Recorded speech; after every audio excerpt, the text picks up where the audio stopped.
On behalf of the county, Canaan Associates, and DPZ Co-Design, welcome to the third meeting of Series 2 of 3. My name is Marina Corey. I'm with DPZ, and I'm joined by Matt Lambert and Mike Wyke. From Canaan, we have Eliza Giuliano with us, as well as many more from the county, including Alberto, Olin, and Marcos. And all these folks will be helping answer questions during the 2 Q&A pauses we're going to have today. As a reminder, Series 1 was an introduction to the comprehensive plan goals and the particularities of each of the 6 market areas. It provided detailed references about each area of the county to assist us all in better celebrating the general character and individuality of each area. It also touched on strategies for growth based on what areas in the market areas will generally be maintained, what areas will evolve, what areas can transform, and what areas will grow. As a follow-up, this series is an introduction to sectors and place types, 2 technical terms you will learn about today that are intended to help further guide growth in a more predictable manner and in a way that supports the mayor's initiatives and what we're also hearing many county residents want and support. The rest of the Series 2 meetings will take place next week. Series 3 in late spring will be about the zoning code, and which are the zoning regulations intended to support the policies that will help further guide growth, development, and conservation.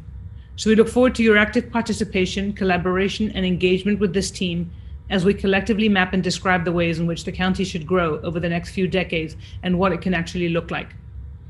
A few housekeeping rules before we begin the presentation. This meeting is being recorded, and as you can see, it'll be available for viewing on the Vision 2050 website. It's also being live streamed on Orange County social media.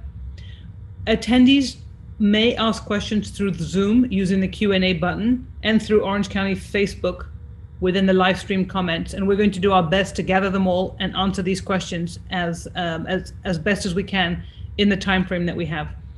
This meeting focuses on 2 topics, as I mentioned, the sectors and the place types. The additional information, we ask that you also stay on this after we finish our presentation and answer the questions so that you can participate in a survey that will help us further tailor subsequent presentations accordingly.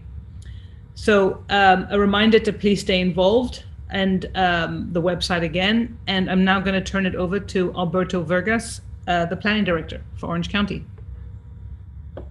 Good evening. Thank you very much, Marina.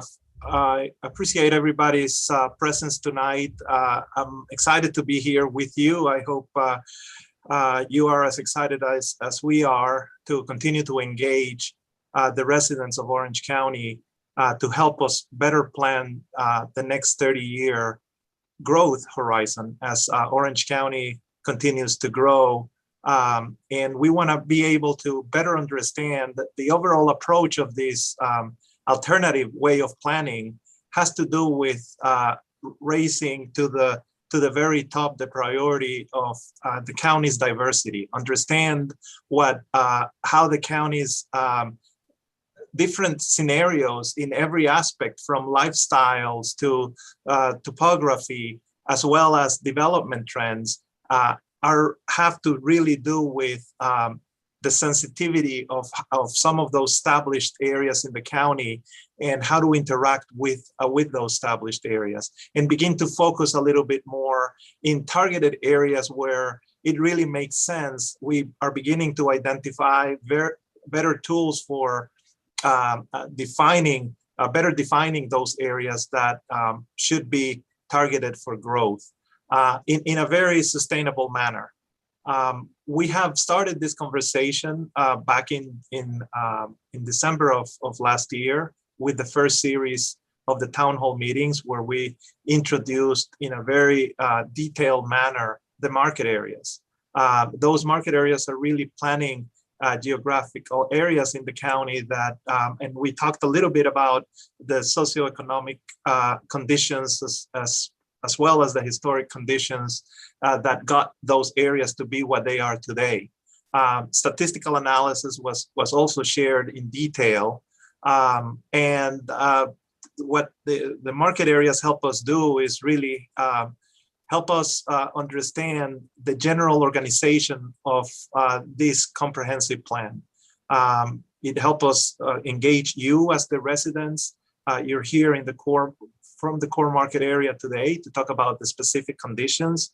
And we will continue next week with the East Market area on Monday, the Rural East Market area on Wednesday, and the Southwest Market area on Thursday of next week. And you can see those general delineations as shown on the screen right now. The topic, as Marina introduced them, have to do with sectors and place types. And if there is a leave behind or a leave behind for us and a takeaway for you about the topic tonight, is really that the sectors themselves are really begin to be directly tied to the vision. They are the vision map. They will begin to really delineate the areas of the county that set certain level of policy for those areas, and provide guidance as to how they will develop, redevelop, or stay pretty much the same. And the place types is a new nomenclature or new definition, if you would, of the future land uses. And they would describe the intended character of those places, the mix of uses, and the levels of densities and intensities that each one of those places would have. As you know, and we have discussed this, there's about 21 existing future land uses in our current comprehensive plan from 2010 to 2030. This vision expands from that and begins to better associate the type of environment with the uses and the mix of those uses in order to better assert the conditions of the county and celebrate the diversity that I explained. So before I turn it over to Matt Lambert with DPC, I'm going to ask the district commissioners that are present tonight. First, let me welcome you and thank you for your time tonight. We're looking forward to having you as part of this journey, of course, and give you an opportunity as well to give any welcoming remarks. So with that, I'll start with District 5 Commissioner Emily Bonilla. Welcome. Hi, thank you. Can you hear me okay? Very well. All right, great. So I just wanted to say that this is something I've been looking forward to for a very long time. I know this was first started back in 2017 after all the controversial issues we were having with land use development. So this is an innovative way to move forward and try to see what the people really want their communities to look like. So it's something I am excited about and want to continue hearing what the people have to say. So thank you for being here and participating. Thank you, Commissioner. And I'm going to follow with District 6 Commissioner Victoria Siplin. Welcome, Commissioner. Well, thank you, Alberto, and thank you to staff, and thank you to the consultants that have poured so much of their time into this presentation. And I also want to give a special thank you to the residents who have joined us tonight and with the previous meetings that we've had. It's important for our residents as we plan for the future as their government leaders. It's important that we hear their input and we understand how they would like to see their county grow and their individual communities. So with that being said, thank you again. And I look forward to hearing, some input from the residents. Thank you, Commissioner. And now I'm going to turn it over to Matt to continue with the program tonight. Thank you. All right, thanks, Alberto. Well, in the last town hall series, as we mentioned a bit, all these very complex topics were addressed to frame the importance of what a comprehensive plan is. Much of the public in general may not know what a comprehensive plan is. They don't interact with it on a regular basis. Many topics that were covered in the last series, included how much will the county most likely grow? What are the dynamics of generations, growth, and aging? What are the formats that growth may take in the future? What is it that really affects housing affordability and whether people have options for different modes of transportation? What are some places that are more or less connected to regional transportation? What are new mobility technologies and the current state of planning? and how zoning works with the comprehensive plan, and so on. There's quite a lot that goes into comprehensive plans, and a lot to be considered when developing a vision that looks forward for 30 years. Now, 30 years, of course, is a long time. Sometimes we forget, but if we jump back 6 of those, we're in 1840, sewing machines were the new thing. And the last 30 years took us from these early personal computers that were in some people's homes, those that could afford them, to having advanced computers in our pockets, on our wrists, in our cars, and managing rovers on Mars.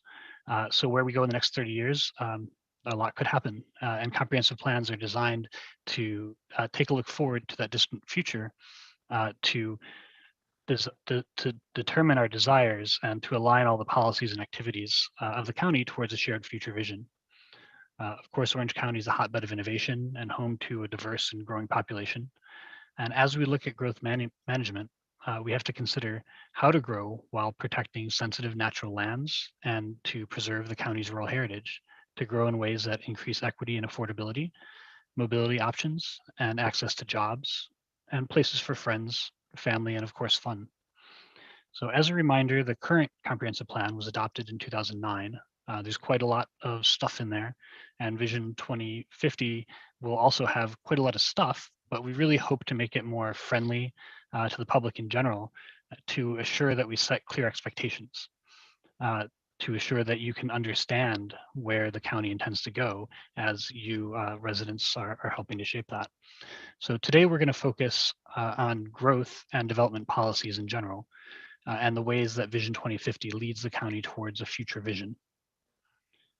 A major component of that growth is the population projection. The county has been growing pretty steadily. As you can see in this chart, the line is almost linear. But just like the cone of uncertainty that you have with hurricanes, the exact future is uncertain.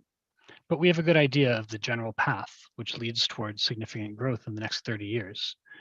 These projections, the average, project about 690,000 people. That's quite a lot, quite a lot of new neighbors in the county. Now, for comparison, the city of Orlando has a population of 280,000 people. So the growth in the county over 30 years is projected at 2.5 times the population of the city of Orlando. Now, to think that growth would occur evenly across the whole county, that's just bad planning.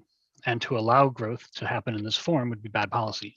That would result in degraded quality of life by increasing driving, increasing the cost of infrastructure and the tax burden associated with it, and reducing rural and natural lands. So I think we can agree that these are not desirable outcomes. Now, we plan in order to direct growth to specific places, not everywhere. And one of the 2 components of growth management in Vision 2050 is sectors. Sectors direct growth to where it's encouraged. We also plan in order to direct the character of new development in those places where growth is desirable. When we consider the county as a whole, it is quite diverse, and it should continue to offer people a diversity of options for where to live, diverse job opportunities and educational choices, and a diversity of ways to get around. In Vision 2050, place types direct the character of future growth through form, intensity, block structure, civic spaces, and the mix of uses and mobility. So sectors are large and place types fall within them. Together, these direct growth towards a future vision. Where growth occurs and the character it takes, the key component of Vision 2050, and these live in the future land use component of the comprehensive plan. Sectors determine where growth should occur, and place types determine the form that growth will take. Now, while most residents don't directly interact with the comprehensive plan and future land use, we hope that the Vision 2050 document is one that everyone can understand, contribute to the vision, and build expectations from for how the future will shape. So in the larger overall picture that sectors and place types fit in, there's other elements to discuss. Some are policy and some are not. This is just to help understand what different structures and terminology is used. At the top here, there are incorporated municipalities. These are cities like Orlando who determine their own growth policies and their own goals. Next are the market areas. Alberto spoke about this, and they were discussed in the prior meeting. These are really a tool that allows us to zoom into parts of the county that have different characteristics, to analyze those places, engage with people who live and work there, and to consider how policies should react to different contexts. Next down in this list anyhow is the urban service area. It doesn't really fit exactly, nestle in. It sort of overlaps a few things. But just to know anyways, it's a policy boundary that determines where utility services will be offered. It's an indirect growth policy in that it limits where growth can occur from an urban versus rural standpoint. And then the following three elements on this list are the subject of this and the following set of town hall meetings. They work together to control the intensity and form that growth takes.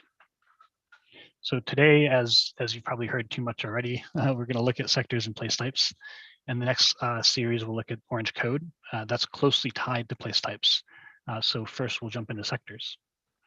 Now remember, sectors determine where growth can occur. They also determine the amount of growth in each area through place types that are allowed in the sectors.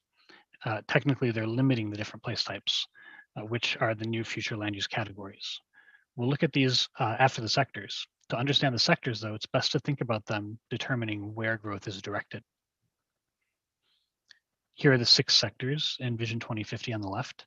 And as a little reminder on the right, the incorporated areas like Orlando and Apopka, which are not included in sectors, are those because those municipalities manage their own growth. So they're outside of the sectors. At the top left on this list is the targeted sector. This includes the growth priority areas. Next is the intended sector, where existing area-wide plans have been developed and where existing plan developments have been approved and entitled. These 2 sectors are where nearly all future growth is directed. Following are the established and rural sectors retaining their current character.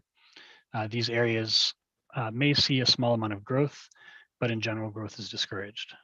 And the preservation sector is for large and contiguous preserved natural areas. And then at the bottom is the special sector. This is for more complicated land uses like power plants, water treatment, airports, and universities, which have non-typical characteristics and require special consideration. So here's how they break down in land area. The vast majority of the county is within the preserved, rural, and established sectors, where significant growth is discouraged. Instead, growth is directed to the targeted and intended sectors, roughly 12% of the county. Here in chart form, we've specified roads here, you might notice, because the road rights of way, when you look over the entire county, they cover a lot of ground when you add them up. So we've lumped them in with the incorporated areas since we're talking about land use. Anyhow, incorporated areas and road rights of way occupy quite a large amount of the county, but not as much as the preserved and rural sectors. Areas that are prioritized for development in the targeted and intended sectors, these remain a small percentage. We'll take a closer look at each sector. First, though, in the areas where significant growth is discouraged, and then to the areas where growth is encouraged. Here's a map of the county overall. We'll see how sectors are mapped out at a county-wide level, and then we'll zoom into the core market area for a closer look. Incorporated areas cover about 24% of the county overall. We've only labeled a few of them here, really for orientation and for legibility. If we marked them all, you couldn't read them. These areas, as I mentioned before, manage their own growth policies, and the sectors apply to unincorporated areas only. The preserved sector is simplest of all. These are lands currently in preservation or with policies directing for future preservation. The sector includes only large and contiguous areas that are in preservation, while many developments may have additional smaller conservation easements within them. A lot of those are in the established sector. This is the preserved sector map. It's about 21% of the county overall.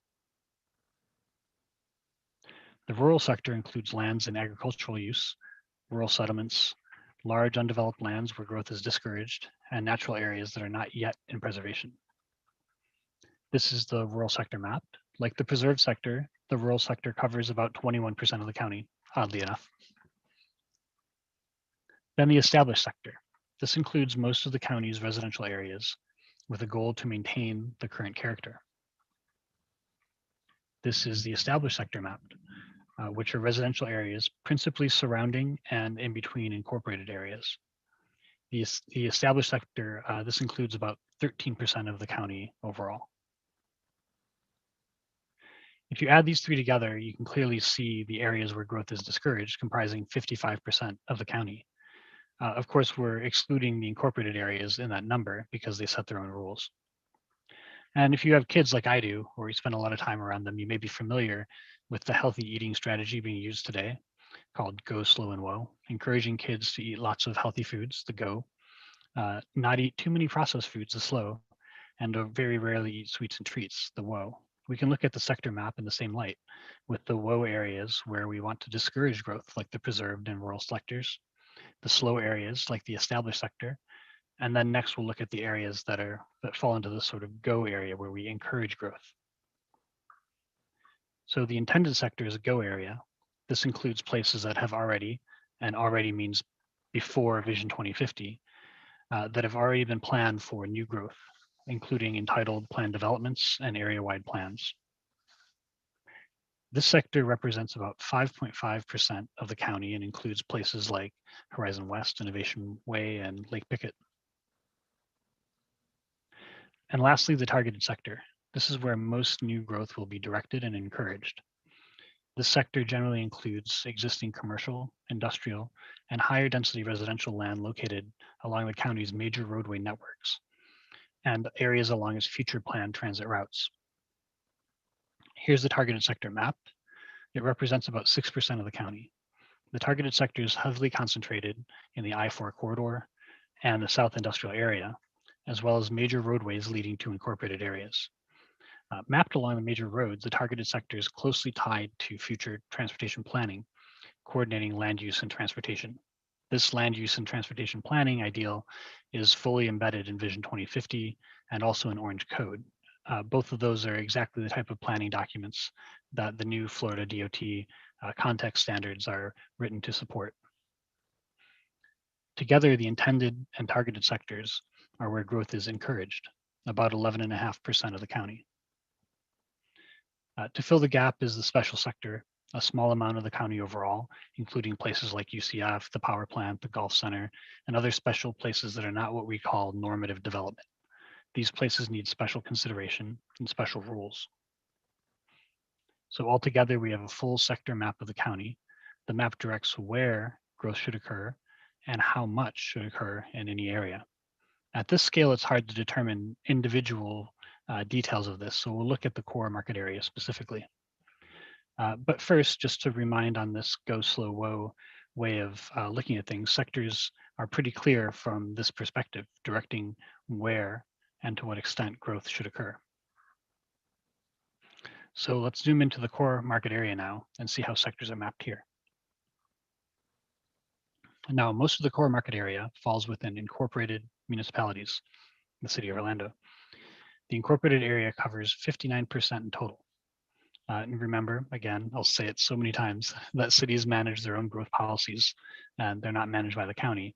So most of the core market area is outside of the purview of the comprehensive plan.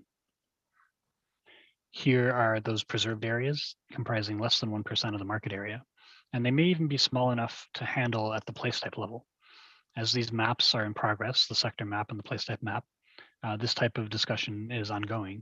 Preserved areas are intended to cover very large and contiguous natural areas, and these ones are a little bit smaller. So we'll discuss that later in the place types. For rural areas, well, there are none in the core market area. But it's the established sector really that covers most of the core market area outside of incorporated areas. While the established sector covers just 24% of the overall market area, it really covers nearly all of the unincorporated county land within the core market area. There's little preserved and no rural sectors in the core market area, and that preserved may be established sector as well. But in any case, a quarter of the market area, or most of it when you take away the incorporated areas, falls within this no and low growth set of sectors. So now for growth. Concerning the intended sector, where new growth is in process or has already been approved, there isn't any in the core market area. Really, this market area has been pretty fully developed to date.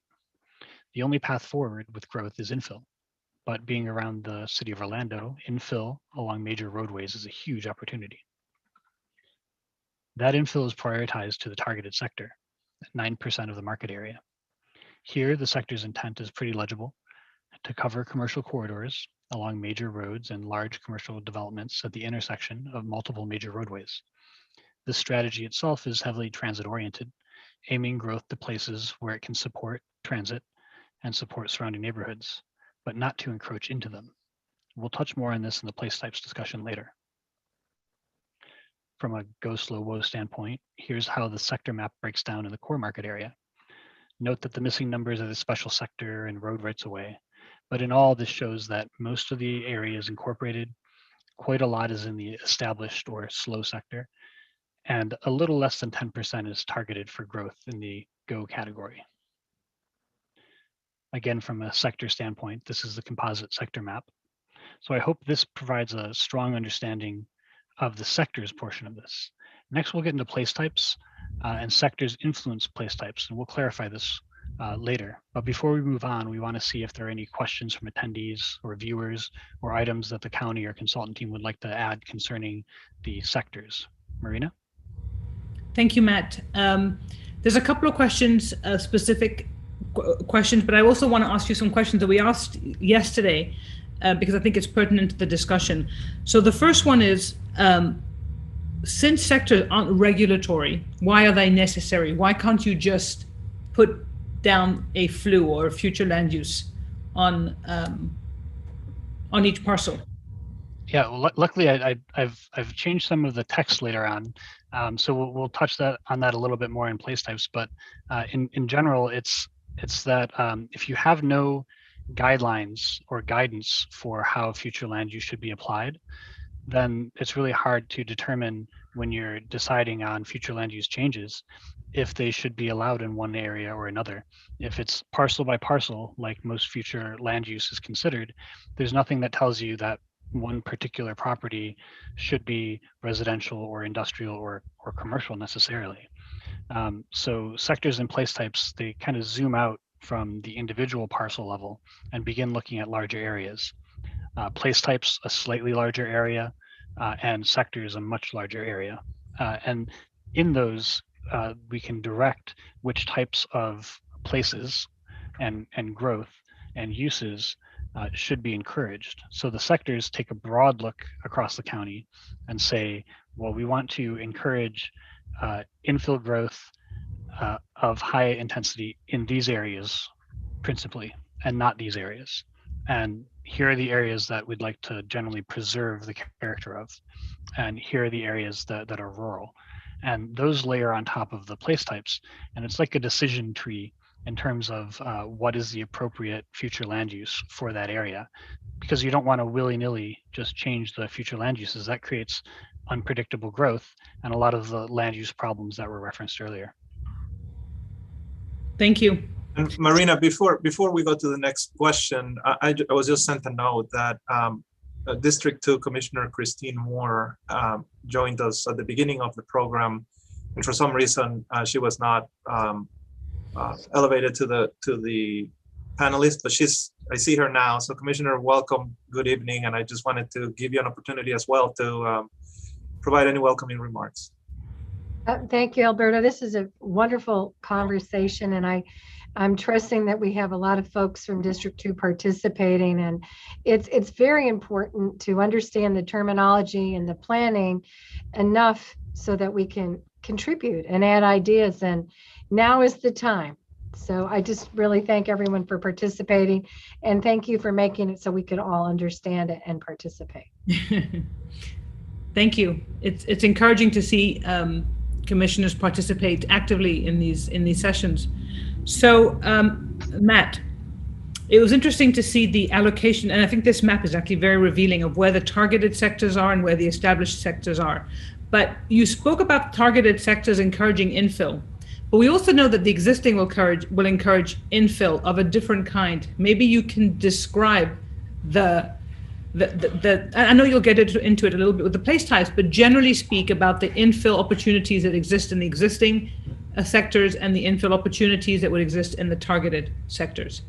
Sure. Yeah, and the reason that we called the established slow growth is because there are still large parcels that are undeveloped around, or may have entitlements that are able to develop more more housing on them. But what the goals of the established sector is for any growth that occurs there to be reflective of the character of the area that's already established. So to not significantly change the character of the area.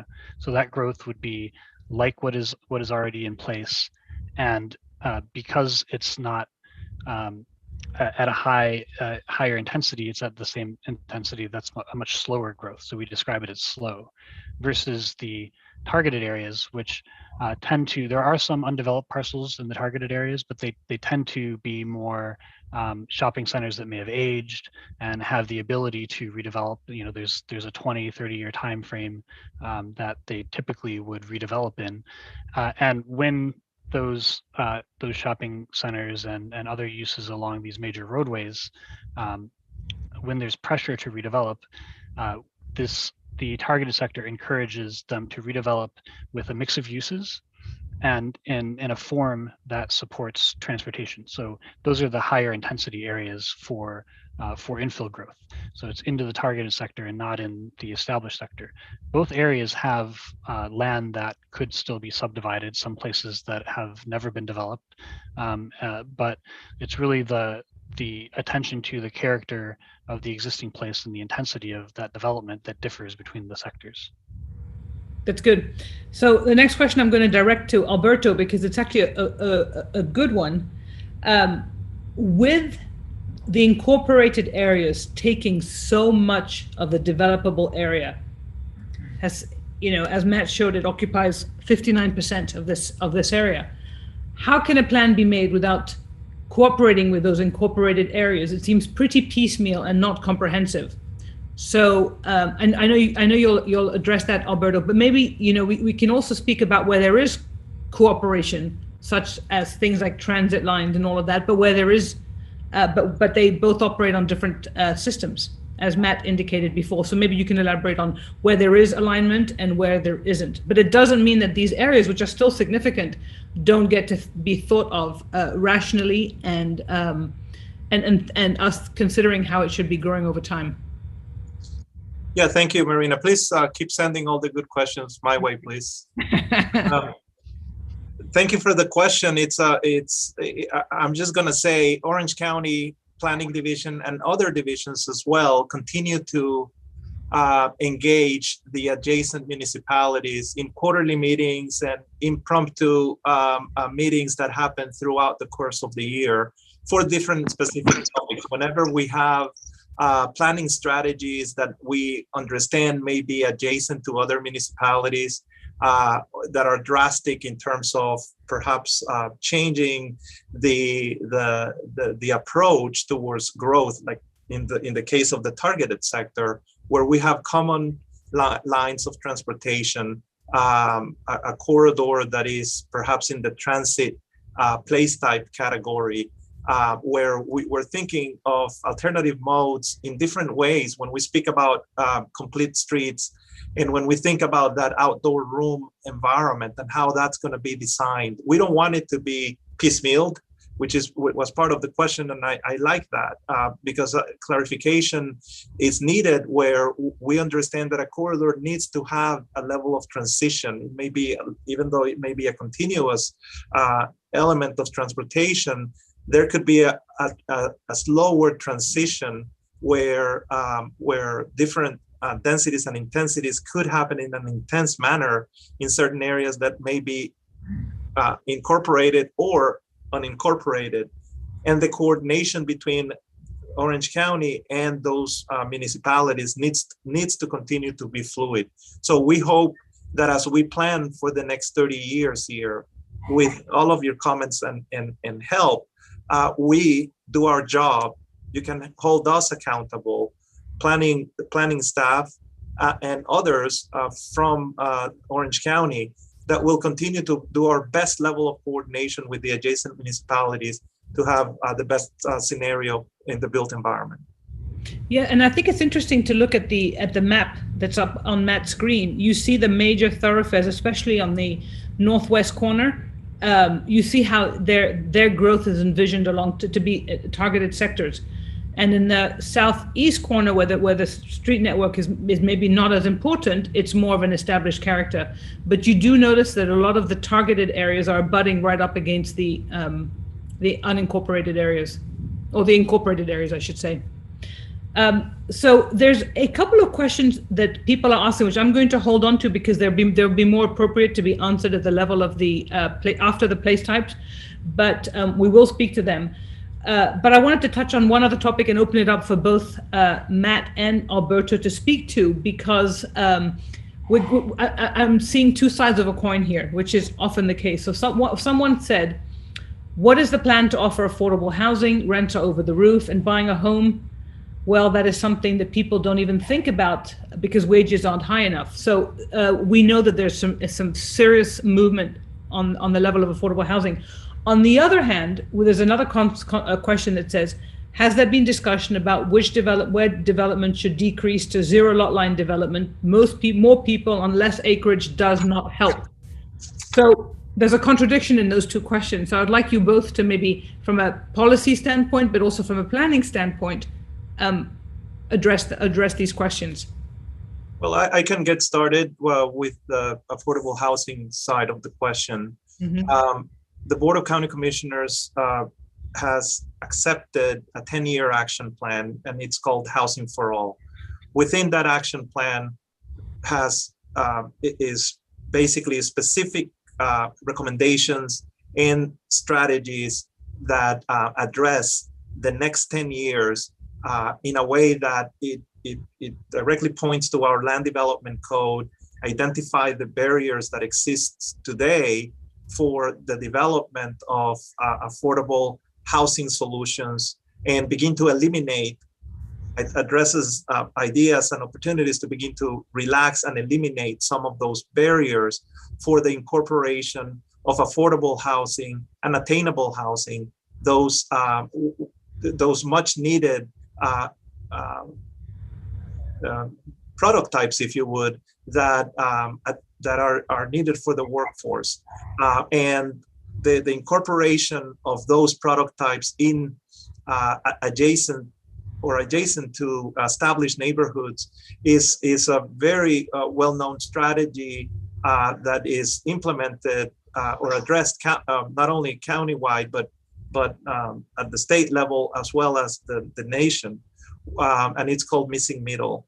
There are opportunities where strategic product types are nestled into neighborhoods that introduce the element of compatibility.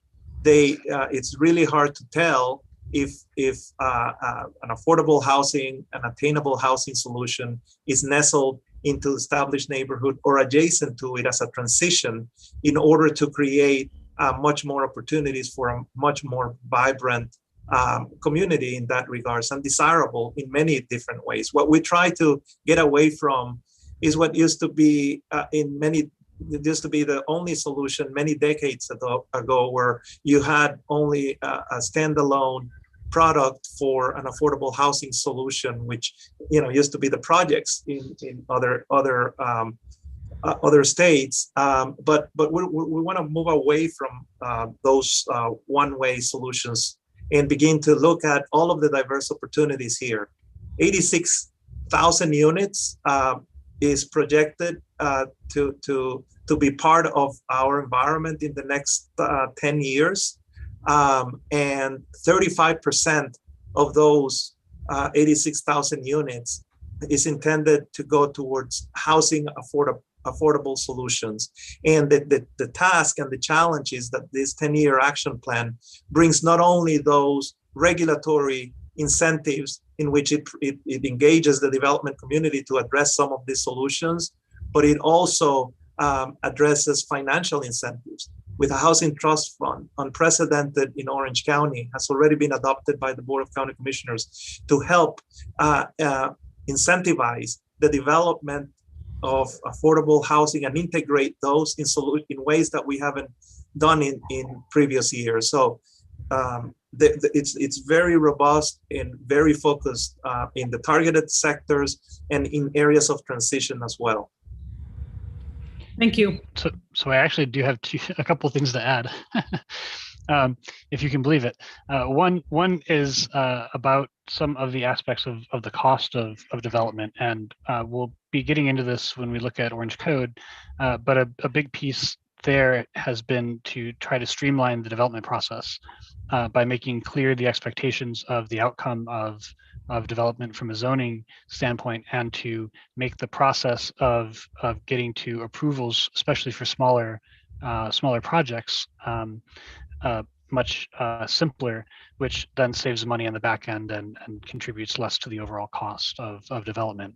And we work a lot with people who do development at the large scale and at the small scale, and we're constantly talking to them about the barriers that are in place all over the country that contribute to the cost of housing. Of course, land is one piece of that, and that's where the sort of two sides of a coin piece in terms of number of people per land area comes up. And I'll say for that, there's not one solution that everyone likes. We won't all agree. I like something that's different from what Marina likes. It's different from anybody probably here on the call. And the county provides a lot of different environments for that. Some are higher density, higher intensity, and many are lower density and lower intensity. So for some people, they want low intensity, and some people want high intensity. Now, high intensity does help to contribute overall over a very large number of units more towards some natural affordable housing. Now that is a lot for rental when you get into the very high densities, but even for the missing middle types that Alberto was talking about, which fit more naturally into neighborhoods, those are higher intensity than, say, much of the sort of 6 units an acre type of development that's out there. And hopefully we can clarify some of the density things before the next series of meetings. But to the corridors and these infill areas, the goal of intensification is tied with transportation, and you can't have viable transportation systems if you don't have nodes of intensity along them. Those are really what make the transit stops work. And so that strategy is a very clear and strong one in the targeted sector. But again, the established sector isn't targeted at absorbing so much of that new housing growth. But there does need to be some diversification to have naturally occurring affordable housing in addition to subsidized and other methods for achieving affordability. Thank you, Matt. And in fact, I think the series 3 will really get into talking about predictability of form and helping people understand the variety, as Alberto spoke about, the missing middle housing that can easily integrate into single family neighborhoods in a way that is in keeping with the character of the houses that are around it, independent to the more dense types that go into the corridors. But the affordability can also be addressed through these the smaller homes, such as cottage courts and all of that are very much in keeping with. We tend to think about affordable housing in one or two building types, and this housing for all, which is really expanding our understanding of the typologies and the zoning code and the place types, as you're going to see Matt explain, encouraging or indicating where they are appropriate and where they're not appropriate is part of painting this larger picture. Matt, I'm going to ask you one more question because you spoke about the cost of development hindering affordability. One of the first questions talks about, has there been a discussion about increasing impact fees for development instead of raising taxes for those who are already here? A question we also hear a lot of. Well, I don't know what discussions there have been, but what happens when you raise impact fees for new development is that you make it immediately unaffordable. If you go to I was just thinking of some of the places that we've tried to develop projects in California, and they have impact fees for a single family home of upwards of $40,000 to $60,000, and that immediately makes it unaffordable. I live in Oregon now. We have high impact fees that makes affordability very difficult. So impact fees really are about paying for county services and infrastructure. The way we tend to look at it is to use the infrastructure that exists in a more efficient manner so that the cost of maintaining that infrastructure is shared over more households. And that's what infilling in the targeted sector is all about. By infilling along these major roadways, we provide more people in the area to contribute towards the money necessary to maintain that infrastructure, to fund transportation options, and to run the county overall. So thank you. I want to throw one more question to you, and then one last one to Alberto before, and then the rest, the other questions I'm going to keep for when we talk about the place types. But this is another very good one, which is for established areas, are there plans to improve walkability, transportation, and/or recreation? And who wants to take that one? I mean, I don't know if there's, yeah. So far, there aren't specific plans, but the place types. One of the goals of the place types in the established sector is to associate policies with the type of development that is in place, that is existing. So, for example, if and we'll talk about the place type of suburban neighborhood fabric or traditional neighborhood fabric. And one example, suburban neighborhood fabric may need improvements in terms of walkability and bikeability, but those are different types of improvements than would be needed in the infill targeted sector and those place types. So it's really about aligning the type of change that is needed for all those areas. So yes, the established sector needs has needs and there are plans related to that, but the sectors and place types are really about associating solutions and policies that match what's on the ground rather than being broad across the entire county. Yeah, and I would say that, you know, improving walkability is a goal of the for everywhere. And the zoning code that's being written, Orange Code, is very much about helping to improve walkability by addressing the way in which buildings will meet the street in a more pedestrian-friendly manner, which is one way to sort of, you know, the garages will take, or the garages and parking are relegated either to the back or their visual impact is diminished on the front. Because those are things we know will discourage people from walking.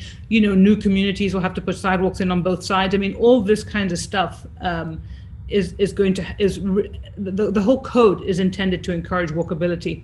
And in terms I see that that Commissioner Moore has a question as well. No, I just wanted to address that question because that's really where the commissioners come in. And, you know, the county has a $2 million budget, and we've been working extensively in District 2 on neighborhoods who haven't had sidewalks whatsoever.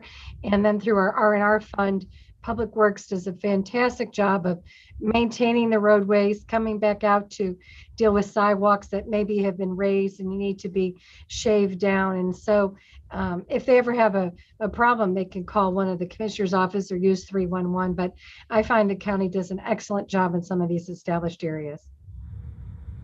Thank you, Commissioner Moore. There's Alberto. I'm going to direct the last question to you before we move on to the description of the place types. But I would like to preface it by saying we have some questions about what type of growth is anticipated in the GO areas or the targeted areas, and what type of mix of uses can be developed in those areas. And for those who ask those questions, Matt's going to address that quite specifically in his description of the place types. So please bear with us on that. For the one person who also asked if we'll be able to, if there'll be maps in which people can zoom in to these areas, yes, there will be. Once we've made sort of final, our internal, final is by no means final, a sort of refinements, these maps will be posted on the website for people to really dig deep, because we want to hear feedback. We need you all to help shape where these, especially where these place type boundaries are located. And you'll see examples of that Matt's going to show you. But Alberto, the last question is directed to you because it's at the scale of the market areas. And it's someone's asking if Stanley Road is in the core of or in the Northwest. So could you comment on whether the market area boundaries are advisory, they're certainly not regulatory, and if those can or will change or not?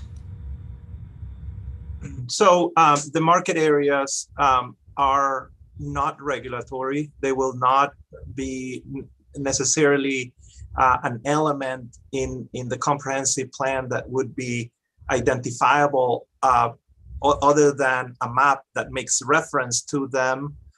They would provide order in the comprehensive plan in the way that the policies are organized in the comprehensive plan, how the comprehensive plan overall format is structured.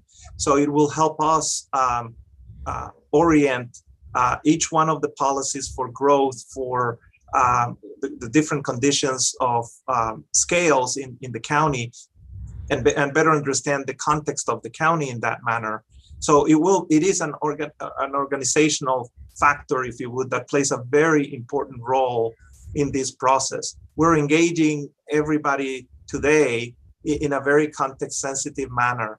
All of those residents that are within the core market area are invited to participate, and we're doing the same thing throughout the county. They will continue to be strategic in the way that we communicate and in a way that we organize the comp plan, but they are not regulatory, and those particular lines and delineations that are shown today are an element of that are very blurred in the map. If you want to see exactly where you live and how you relate to the particular delineation, if you would, that today identifies each one of these market areas, go to the website and hit the link that leads you to a PDF, a very high detailed PDF that you're able to see general references as to what these market areas are really all about. Thank you, Alberto.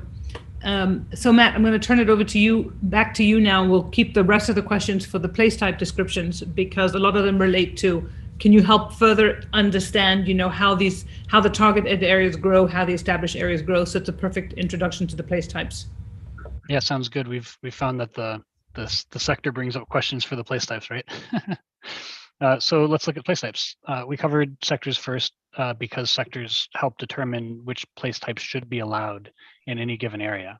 Some place types are of a greater intensity and density, and others of a lesser intensity and density. The targeted sector, for instance, encourages infill growth and permits place types of a higher intensity than the established sector, which aims to maintain character and permitting place types of a lower density. But place types aren't just about density and intensity.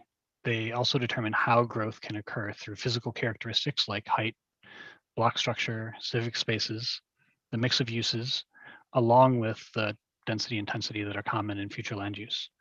Many place type details are regulated in the zoning code update, Orange Code, and we'll discuss that in the next series again. In the comprehensive plan, place types are the new future land use categories, which regulate density and mix of uses, the allowable mix of zones, and describe the intended character of new development and of existing places.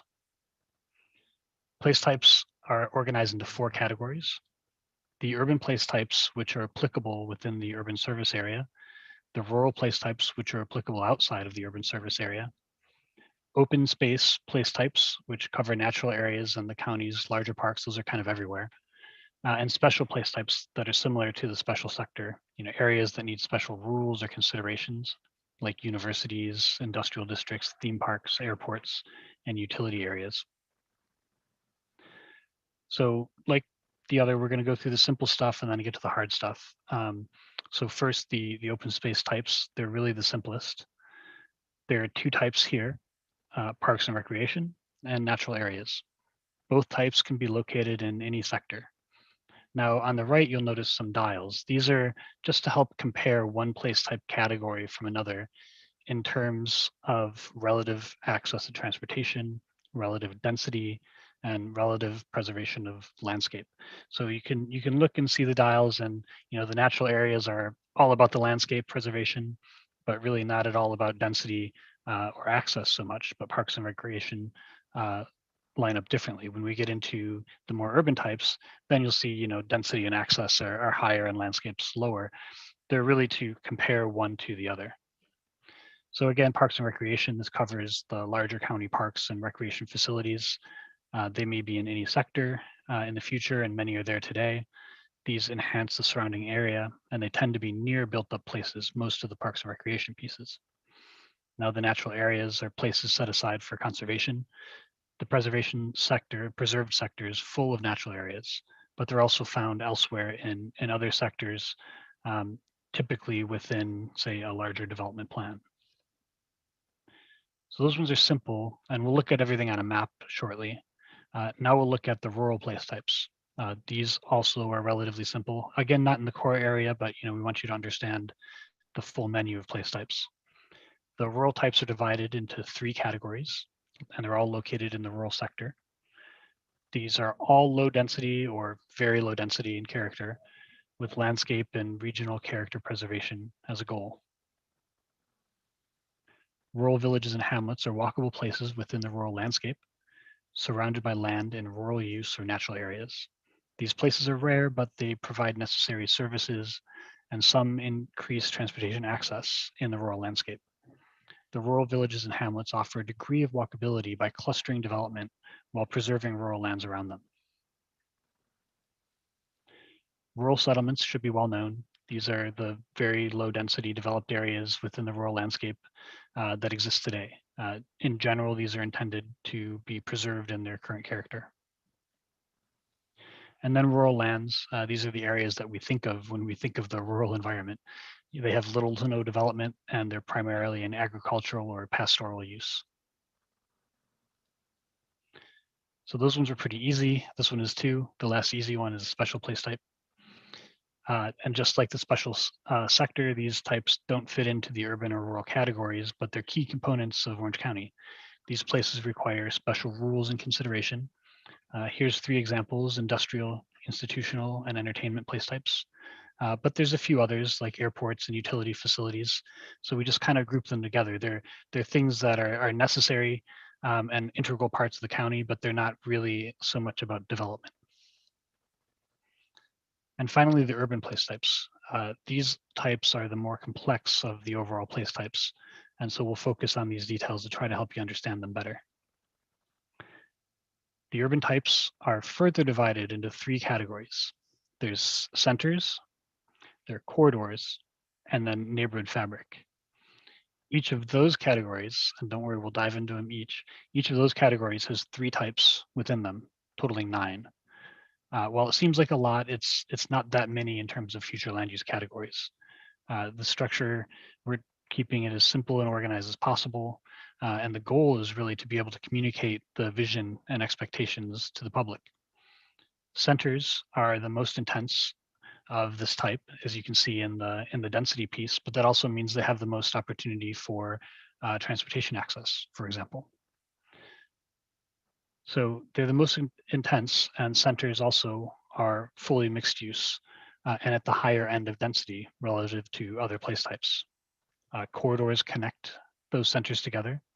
They're also mixed use, but at a lower density and intensity than centers. And neighborhood fabric surrounds centers and corridors, which is generally residential in use, along with some supportive services like schools.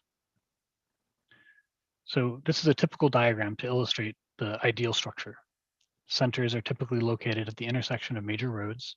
They're intended to be mixed use and vibrant in the future, places for higher density and the convergence of mobility options, as well as being places for jobs and entertainment.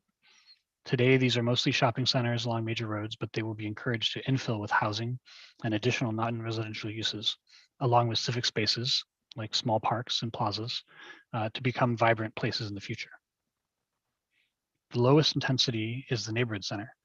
These are small, today typically non-residential, but also mixed use areas that may span just a few blocks, or smaller mixed use areas where neighborhood compatibility is really an important thing to retain. Many neighborhood centers existing today are intended to be enhanced and encouraged. Single-use neighborhood centers may be supplemented with additional housing, but growth in neighborhood centers is not necessarily a significant intensification as opposed to the urban centers. The goal here is compatibility in scale and activity with the surrounding fabric. Now, urban and regional centers, these are the more intense place types that you may associate with mixed use and vibrant places. Urban centers, the lower intensity of the two, may have buildings around 4 or 5 stories on a connected street grid, mixing non-residential and residential uses. These are places for entertainment, services, job centers, and places that a good percentage of the population may like to live, but they don't currently exist in a high quantity today. Now, regional centers, we don't have a separate image, but regional centers are more intense, just akin to downtown. There's a regional center planned at present for iDrive to become a key destination for the region, but not really others. These centers concentrate density and intensity to build vibrancy, the activity on the street. They're also key nodes along a future transit network, the type of development that transit needs to be efficient. A lot of riders in a small area. They're also ideal environments for multiple mobility solutions, including micromobility. Now, the corridors connect centers. They're generally located along transportation routes, providing housing and businesses with access to transit. Corridors are mixed use, typically adding residential uses to already commercial areas, but their intensity and density is much lower than centers. Generally being adjacent to neighborhood fabric, corridors must transition in intensity towards the surrounding neighborhoods, and the zoning code plays a role in that as well. Main street corridors are the lower intensity. These exist throughout the county. They're low in scale. They may be single use today, but perhaps transition to low intensity mixed use in the future. These corridors provide important services to nearby residents, and many could benefit from street trees, and obviously bike racks here are missing, along with a code that encourages them to flourish. Main street corridors are areas where the treatment of the street itself even requires particular attention. In the comprehensive plan, this is a key component to indicate to the state DOT that the future land use is aimed at walkable and bikeable places. A key component of the DOT's context-sensitive approach is to tie in with comprehensive plans to determine these areas. This has also been built into Orange Code, and we'll discuss that later. The next corridor is the transit corridor. These are located along existing and future transit routes. Because these have greater transit access, they're intended to be higher density and intensity than the neighborhoods around them to connect people with higher quality transit. They're mixed use areas, but the extent of non-residential would certainly vary based on the market demand. It's not the center of activity. These are the pieces between. They may have a little bit of non-residential in them. But the primary goal of the transit corridor is to increase the population living along premium transit routes, to increase ridership, and to also reduce future traffic impacts associated with population growth. Centers, of course, play a role with this. And then finally, there are the suburban corridors. These are located along major arterials that will remain more car dependent. Suburban corridors may be intensified with some mixed uses and beautified, but their relationship with the major roadways requires special consideration with respect to zoning and land use. For instance, without on-street parking, it's not really reasonable to require these buildings to be located right up to the street, but something like this may be perfectly viable. The remaining urban place types are neighborhood fabric, which makes up nearly all of the established sector, but also much of the targeted sector. Neighborhood fabric is principally residential, along with a few supported services. The lowest intensity is suburban neighborhood fabric. This is located in the established sector and covers nearly all of that sector. You should be familiar with the type, the goals of which are generally to retain the existing character. Suburban neighborhood fabric is entirely single-family residential plus schools, religious facilities, clubhouses, and other such uses that are common to this type of development. Next is the suburban mixed neighborhood fabric. Also generally in the established sector, these are areas that single-family townhomes and some multifamily houses are mixed together today. Like the prior type, these are targeted for preservation of character, but when mapped in the targeted sector, this is intended to diversify the area with additional missing middle housing types, as was discussed earlier. Suburban mixed neighborhood fabric is found where these types mix in close proximity today, and in some areas as a buffer between the higher intensity centers and the suburban neighborhood fabric behind them. The last of these place types is traditional neighborhood fabric. This is the higher intensity of the neighborhood fabrics. It's still not nearly as intense as a corridor. maybe three stories. We're not talking tall. These areas mix many housing types together into a tapestry of walkable blocks and open spaces. This is really the core of missing middle housing opportunities for new development and infill. Traditional neighborhood fabric includes schools and similar uses, along with a very small component of corner stores and cafes, these very small non-residential components. The principal goal of traditional neighborhood fabric is to provide a wide range of housing options in a walkable structure of blocks that's located near centers and corridors, which have opportunities for jobs and access to transit. So here's how they all fit together into sectors. Natural areas and parks and recreation on the right, they can really happen anywhere. So we just kind of clumped them down there. They're definitely in the preserve sector, but they land kind of everywhere. But the other place types are generally limited according to the sector. This is the goal, controlling the intensity of development as well as the character. So the goal of the targeted sector is to intensify, which is almost entirely through redeveloping those commercial properties on major roads and retaining the existing character elsewhere. It doesn't mean no growth, but instead it's very limited growth at a low volume or slow pace. So you see here sectors, special sector has special types, though the special types may also exist elsewhere. We'll see that. The targeted sector is focused on centers, the transit and Main Street corridors, and traditional neighborhood fabric. The intended sector has existing area-wide plans and PDs. The established sector has the suburban corridor and the suburban and suburban mixed neighborhood fabrics, and the rural areas has the 3 rural types. So that demonstrates the intent. Now we're going to look at how they can be applied to real places through a few examples. One is outside of the market area, just because it's a really good translation of how we talked about the centers and corridors and fabric, and then 2 more that are in the core market area. So here's the first clear example, the one of the centers, corridors, and fabric. This is where East Summerlin connects with OBT. Some of the area is incorporated, but we're not going to look at that yet. There was a good question earlier, a good comment earlier about that. And you'll see in this one why there needs to be coordination between municipalities. But in this case, we looked at the land uses within the surrounding municipalities to determine the right place type structure, which if you didn't look at that, you wouldn't really be able to determine that. So again, this is that intersection between OBT and Summerlin. The area is pretty common. There's an automobile-oriented commercial developments. Those are along the larger roads, along with larger shopping centers at the major intersections. Beyond the commercial properties, there's a wide range of housing, some large and small lot single family, some townhouse, and some multifamily. So here's a sector map for the area. It looks fairly simple, I hope. Most of the properties here are in the established sector.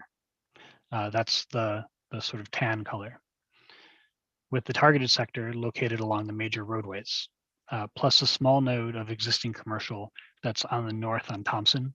That's that little small 4 corners of targeted sector. So here's the aerial, and there's a black outline, which is the outline of the targeted sector, just to see what it looks like on the ground. The targeted sector follows mostly the commercial properties on those roadways, and then single family neighborhoods beyond are within the established sector. Here's a map of place types for that area. We'll look specifically at the different types in a moment, but right now we just want to look at these sector lines between established and targeted. Within the targeted sector are the higher growth types of centers, corridors, and traditional neighborhood fabric. Again, we'll detail that. And in the established sector are the lower growth types, suburban and suburban mixed neighborhood fabric. These are the centers. 2 of these may be categorized as urban centers. These are areas of commercial and multifamily that are large enough to develop a structure of blocks and civic spaces and can accommodate both mixed use and higher intensity residential infill. These are in the targeted sector, of course. The neighborhood center up on North Thompson, on the other hand, is much smaller and located surrounded by established sector. So this can accommodate a small amount of mixed use infill, but it especially needs to remain compatible with the surrounding neighborhood fabric. thus the neighborhood center where it's important to maintain that compatibility. These are the corridors. They're commercial and multifamily properties that are located along major roadways, but are not included within the centers. In this case, both Semren and OBT are planned for future transit improvements, so they're both considered transit corridors. In fact, we'll mostly see transit corridors since there's a lot of transit routes and planned transit improvements.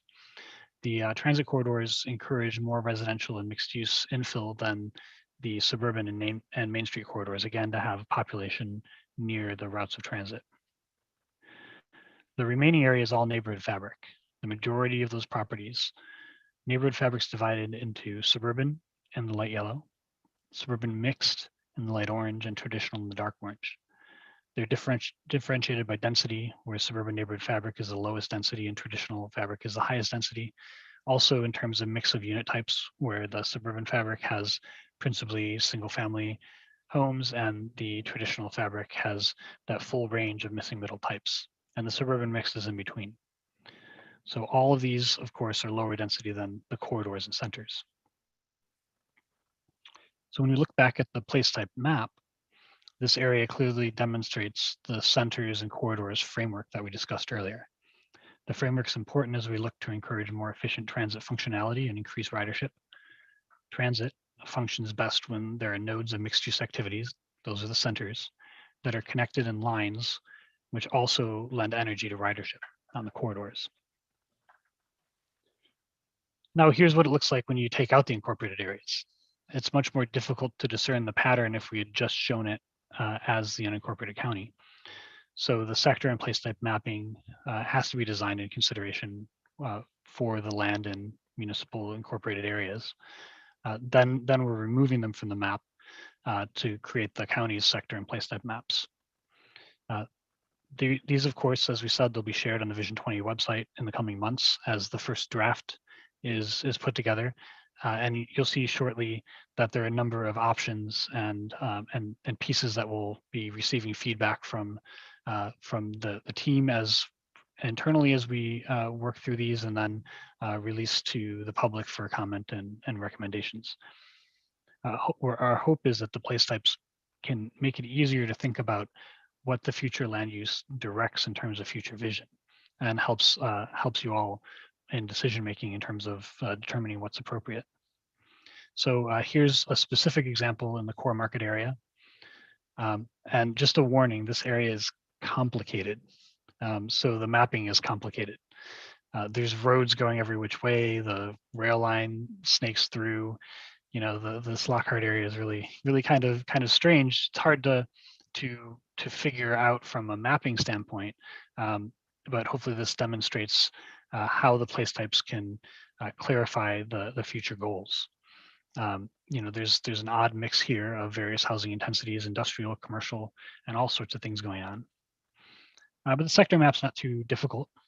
This sector map gives an initial and more simplified view of the overall area, hopefully helping to clarify. The special sector is mapped to areas intended to remain industrial. And we'll note that some of this is within incorporated areas. We'll see that later. The targeted sector is mapped along major roadway corridors. In this case, both OBT and Edgewater are corridors, and the land in between the two is all map targeted as a result. The remaining areas are in the established sector, which are those places that are clearly and consistently residential. The black line here is the boundary of the targeted sector, mainly to illustrate the corridors along OBT and Edgewater. Whether the special sector in the bottom right should be in the targeted sector is certainly worth considering. You know, these mapping activities illuminate these sorts of questions. When you see something that may be a little bit inconsistent, then it's a good thing to take a look at and consider. So here's the map of place types for the area. Pointing out again the targeted sector, which includes the higher intensity types, centers, corridors, and traditional neighborhood fabric. And we'll look at each place type category, noting some of the exceptions as we go through this. In the established sector, of course, are the low growth types, suburban and suburban mixed neighborhood fabric. These are the centers. Here they're all neighborhood centers because their size is not large enough to be an urban center. But should an urban center be desirable, and be it desirable to convert some of the industrial in the future, the lower right bottom area could expand to meet 441, to meet OBT, and become an urban center. So that's the sort of decision making that we can have going through the place type mapping. The other centers, however, are limited in size, or they're in a lower traffic location, and they really wouldn't support being an urban center. So they remain neighborhood centers. These are the corridors. Most of these are transit corridors due to future transit plans, again, along the transit routes or within the targeted sector that are not included in the centers or in industrial land. Now in Lockhart, we have an additional type with the Main Street corridor that's on the upper left. That's the extension of Edgewater past the rail line. By applying the Main Street corridor here, zoning and transportation can be aligned to result in the outcome of a main street, bringing buildings up to the street and aligning transportation standards like sidewalk width and travel speed to support a future pedestrian area. So the corridor here helps to align both that land use and the future transportation for that portion of Edgewater, which at present, if you look at the DOT context mapping and so forth, isn't pushing for that direction. So by mapping this in the comprehensive plan, that changes the future transportation policy to align with the desired Main Street outcomes. The special sector here shows 3 types: industrial, institutional, and education. Again, we're still determining some of these things. Should the education be its own place type or part of other place types, like schools, which are allowed anywhere. So you'll notice Lockhart Elementary isn't called out separately, but the middle school is. So we're debating whether that should be part of the neighborhood fabric or its own sector. And so these sorts of things are what we're working on the next couple months before we publish these for public review. So the remaining area is neighborhood fabric. I've made the targeted sector red, so it's more legible. It was kind of harder to read with all this stuff going on.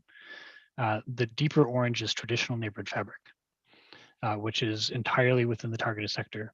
Again, the place for the most missing middle housing.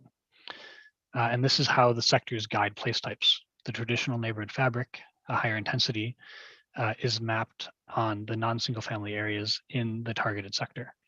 One exception to the sectors, though, which is clear here, is the suburban neighborhood fabric place type that's located within the targeted sector. That's right next to Edgewater.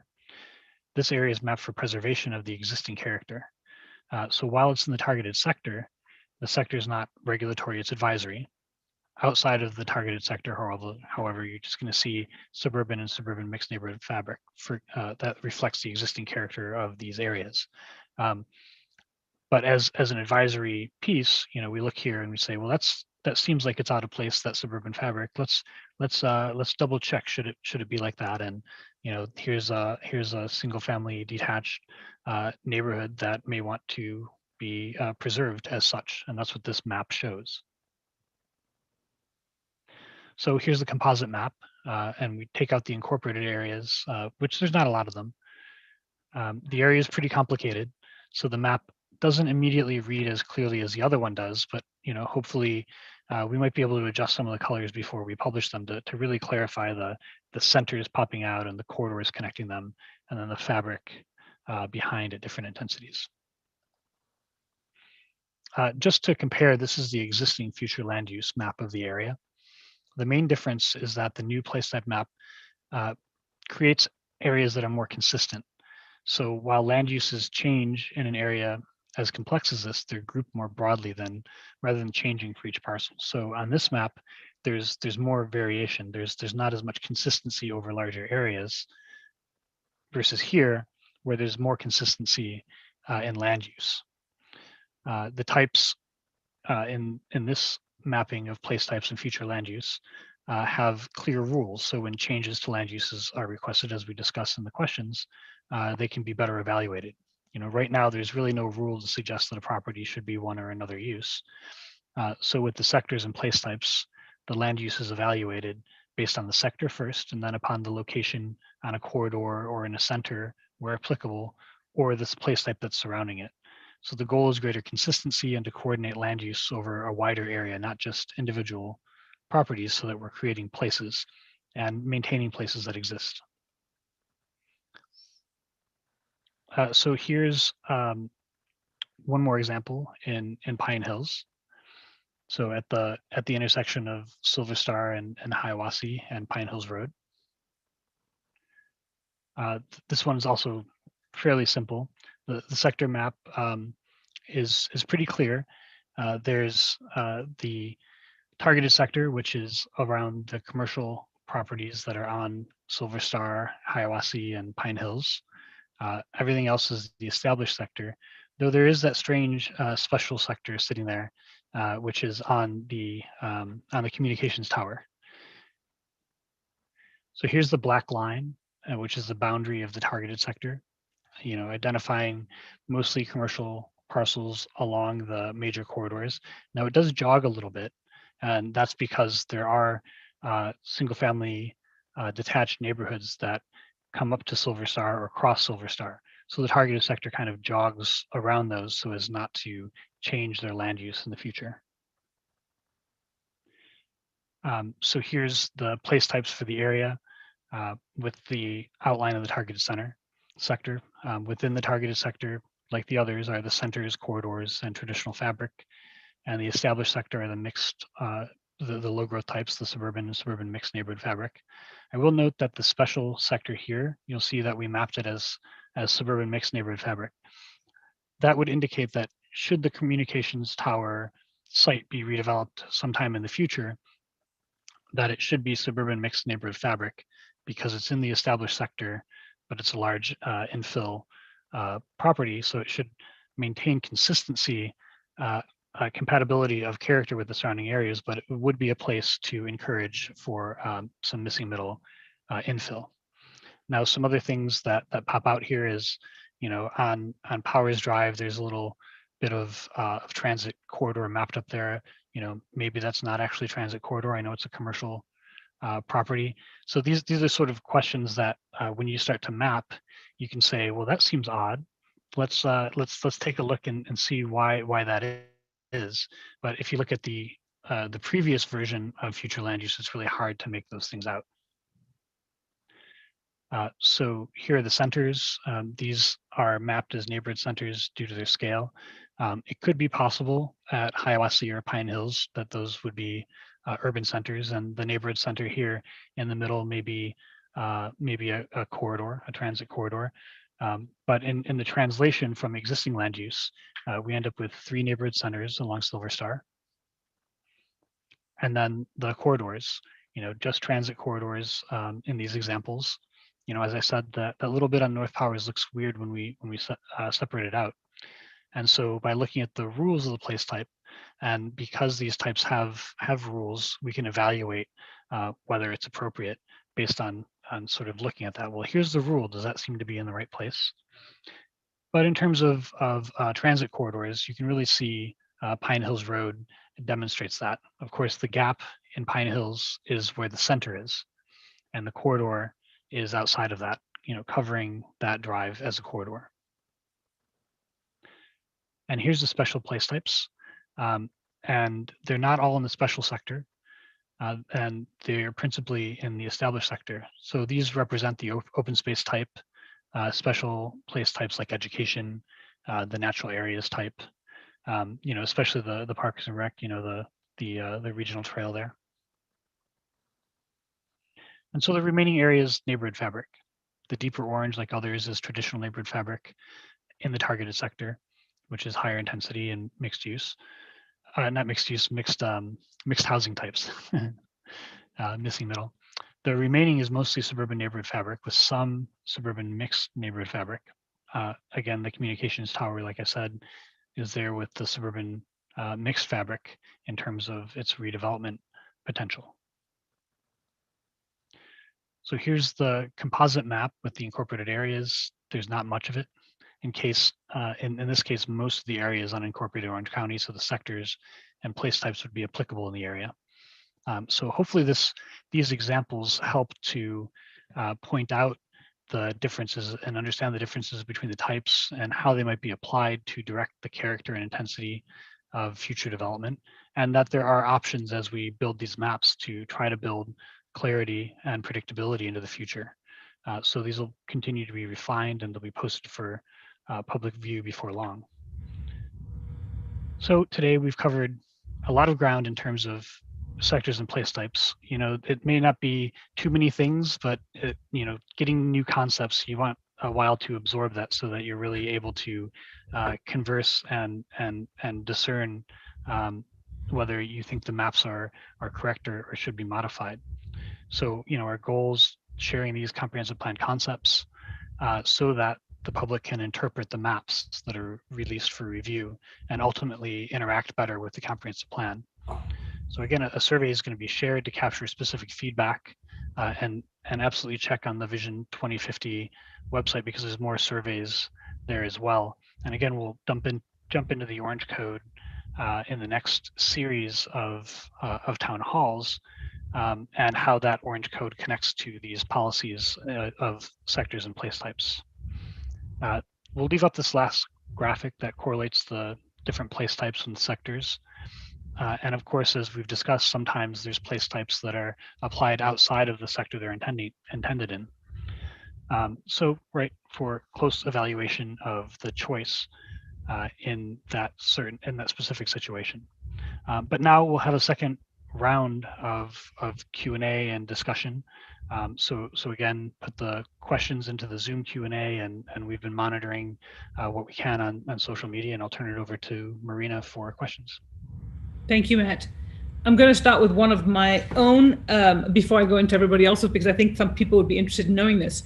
Is there a minimum or maximum size to the fabric types, in particular to the fabric types and potentially to the center types? The centers, there's a goal for centers based on how deep they are away from the streets from the major roads.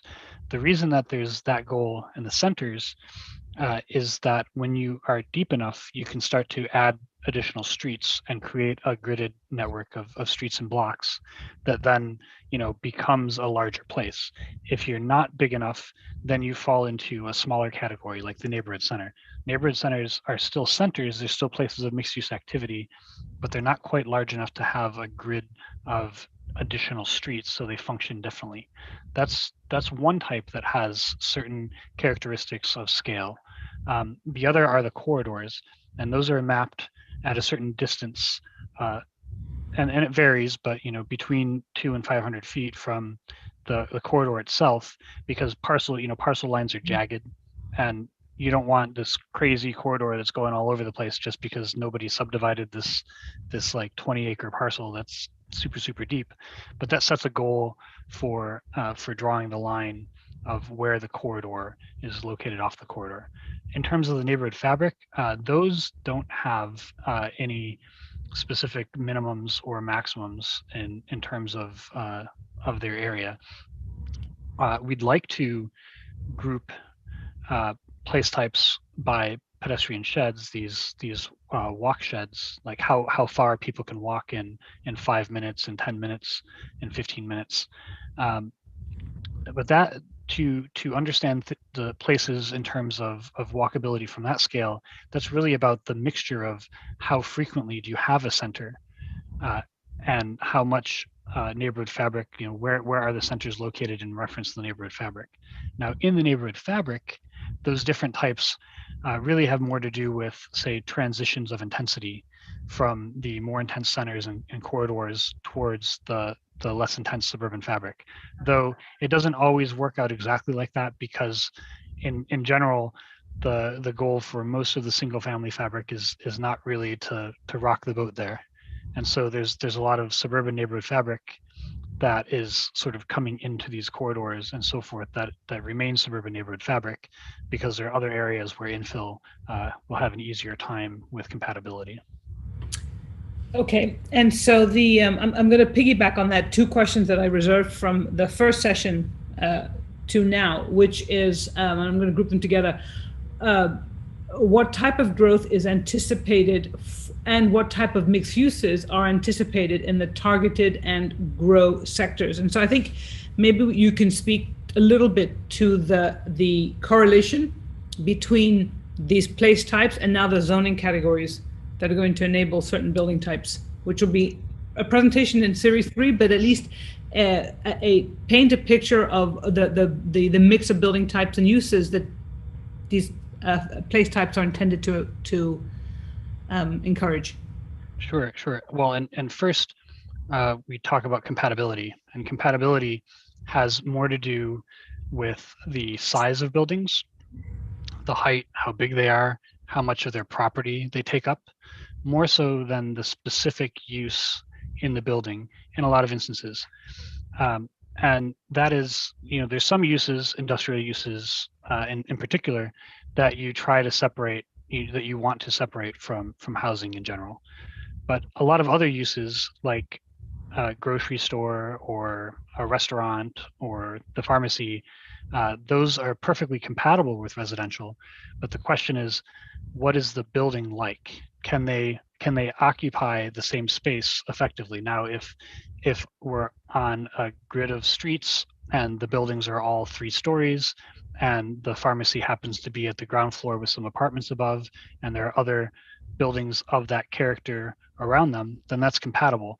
But that is not compatible being directly next to a single-family detached house.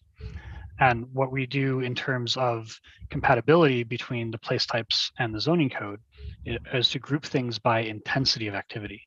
So more intense and dense multifamily housing is generally compatible with intense commercial activities and office, right? Those work together, and the buildings can be of a similar form, and they can actually mix together in the same building. So those are in a zone that is more intense, and the single family detached is in a zone that is less intense, that is really all about single family detached. And then there's zones in between that get more a greater mixture of housing types, and then a greater mixture of uses as they go up in scale and intensity. In terms of specific uses, one of the things that Orange Code does off the bat, and there's this crazy map that shows how it works, but you can't even just display it on a screen. We'll have to print it, for some public engagements going forward. But that is, there are so many specific uses today in your zoning code, and they don't need to be separated in so many categories.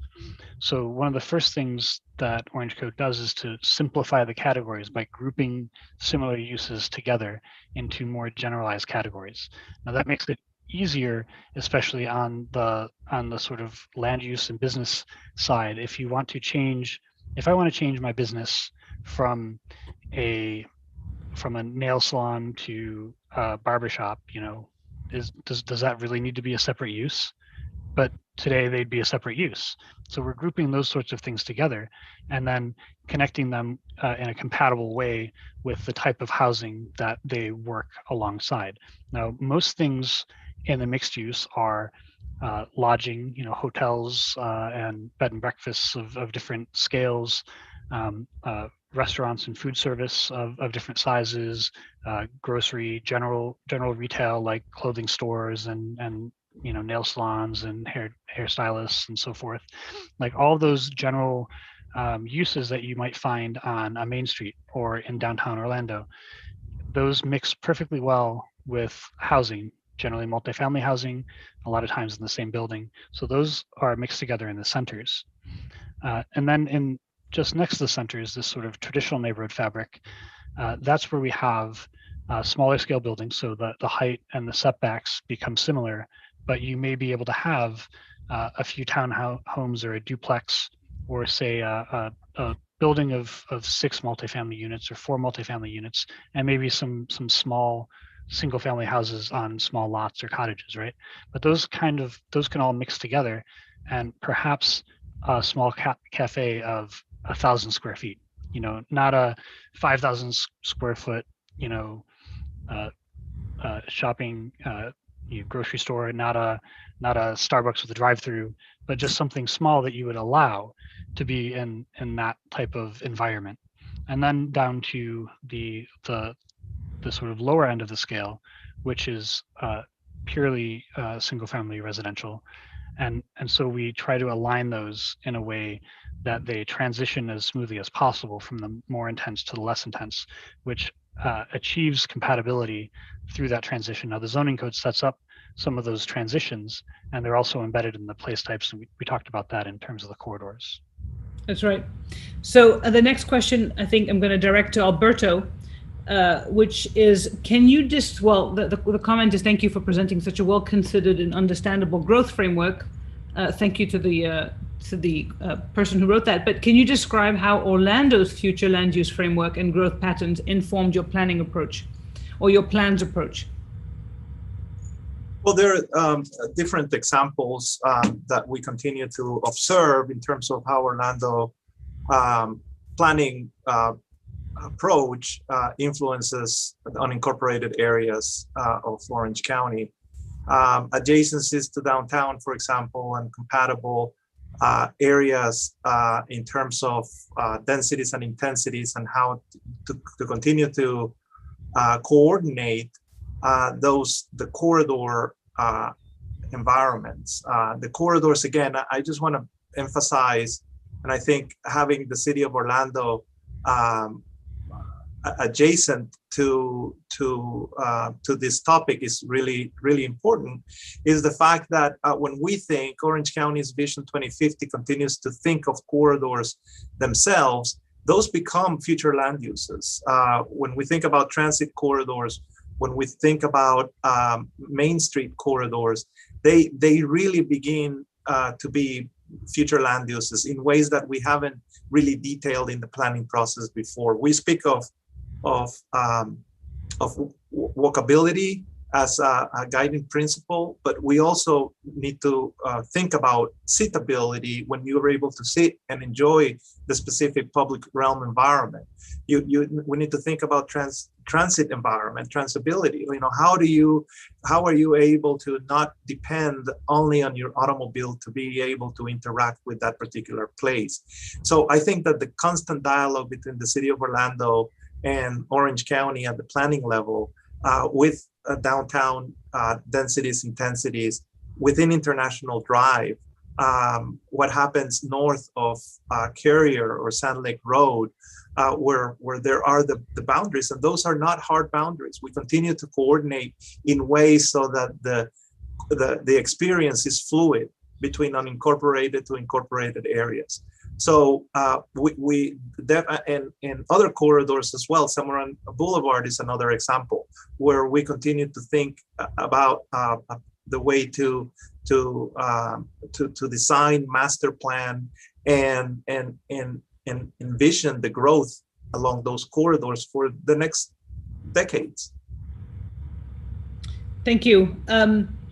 I'm going to now try and group two questions together because they really relate to affordability. And often we think about affordability for housing, but we have to think about affordability for businesses as well. And so there's two questions here that I'm going to throw to you, Alberto, too.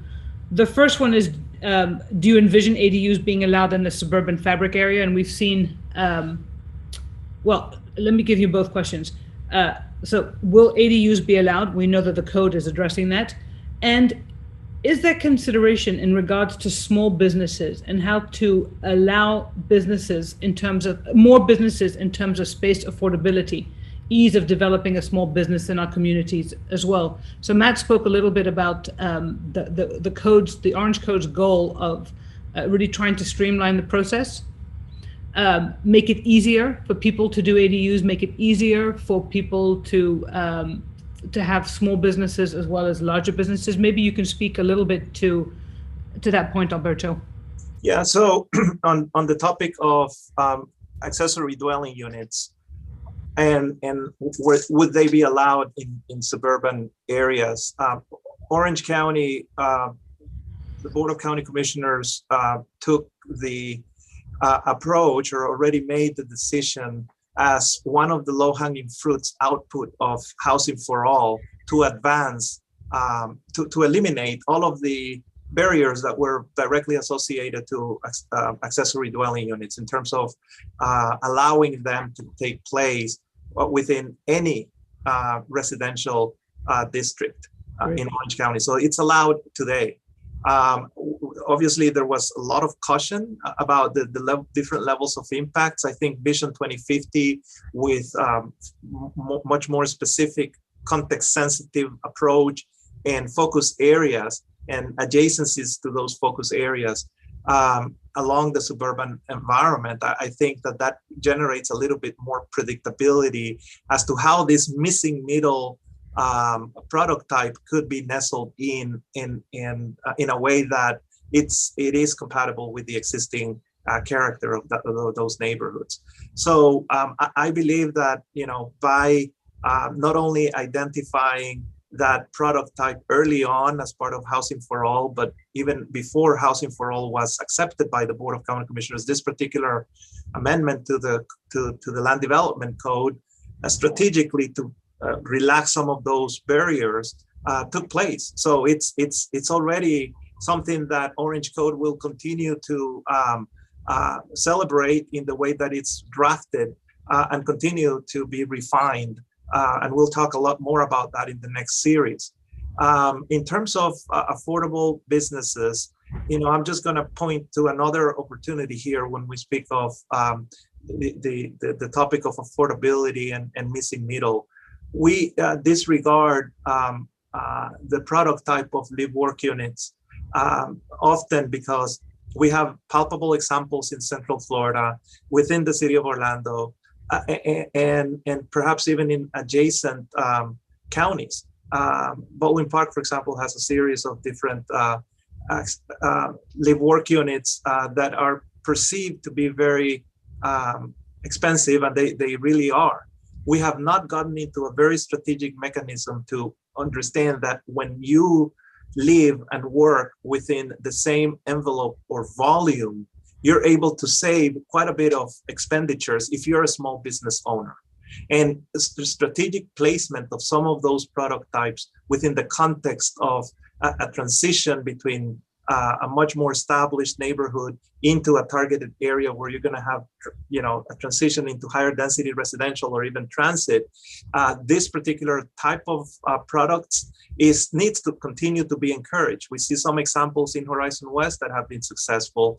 As to the level of affordability, well, we have a 10-year action plan that we need to continue to strategically implement for effectiveness, not only for the developer, but also for the end user, those small business owners that want to be able to start a business, and they need to not only save on the cost of housing, but also the cost of the rent for the business and even transportation. You know, the crisis is directly associated. You can't solve the housing deficit or the housing affordability challenge without addressing the transportation crisis that we have in Orange County. Yes, I would say that with LiveWorks as well in particular, there's a couple of things worth mentioning. The first one is that they were not so recently anymore, reclassified as from commercial building types to residential building types, which makes them easier to build.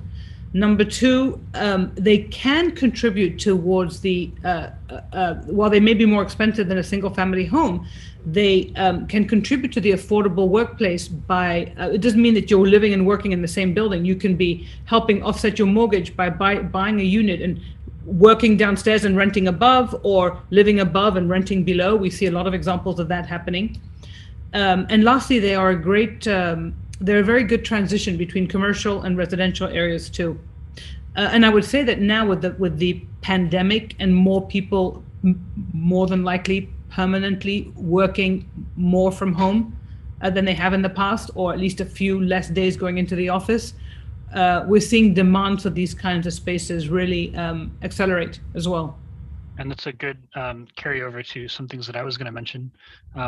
One of which are the revised home occupation standards that we've looked at specifically in Orange Code, and also, well, you mentioned LiveWorks. I talked about it a little bit in the traditional neighborhood fabric, but there are zones in the Orange Code aligned with many of these place types, especially in the targeted sector, that are aimed at allowing live work units and other smaller footprint businesses. But we've also done a lot with the parking standards, looking at how excessive parking standards can negatively impact small businesses, and these we're tying more closely to place types, because the character of the place is a better determinant of the amount of parking that would be required, more so than the use. And so there's a close alignment there to reduce the burden on small businesses. Thank you, Matt.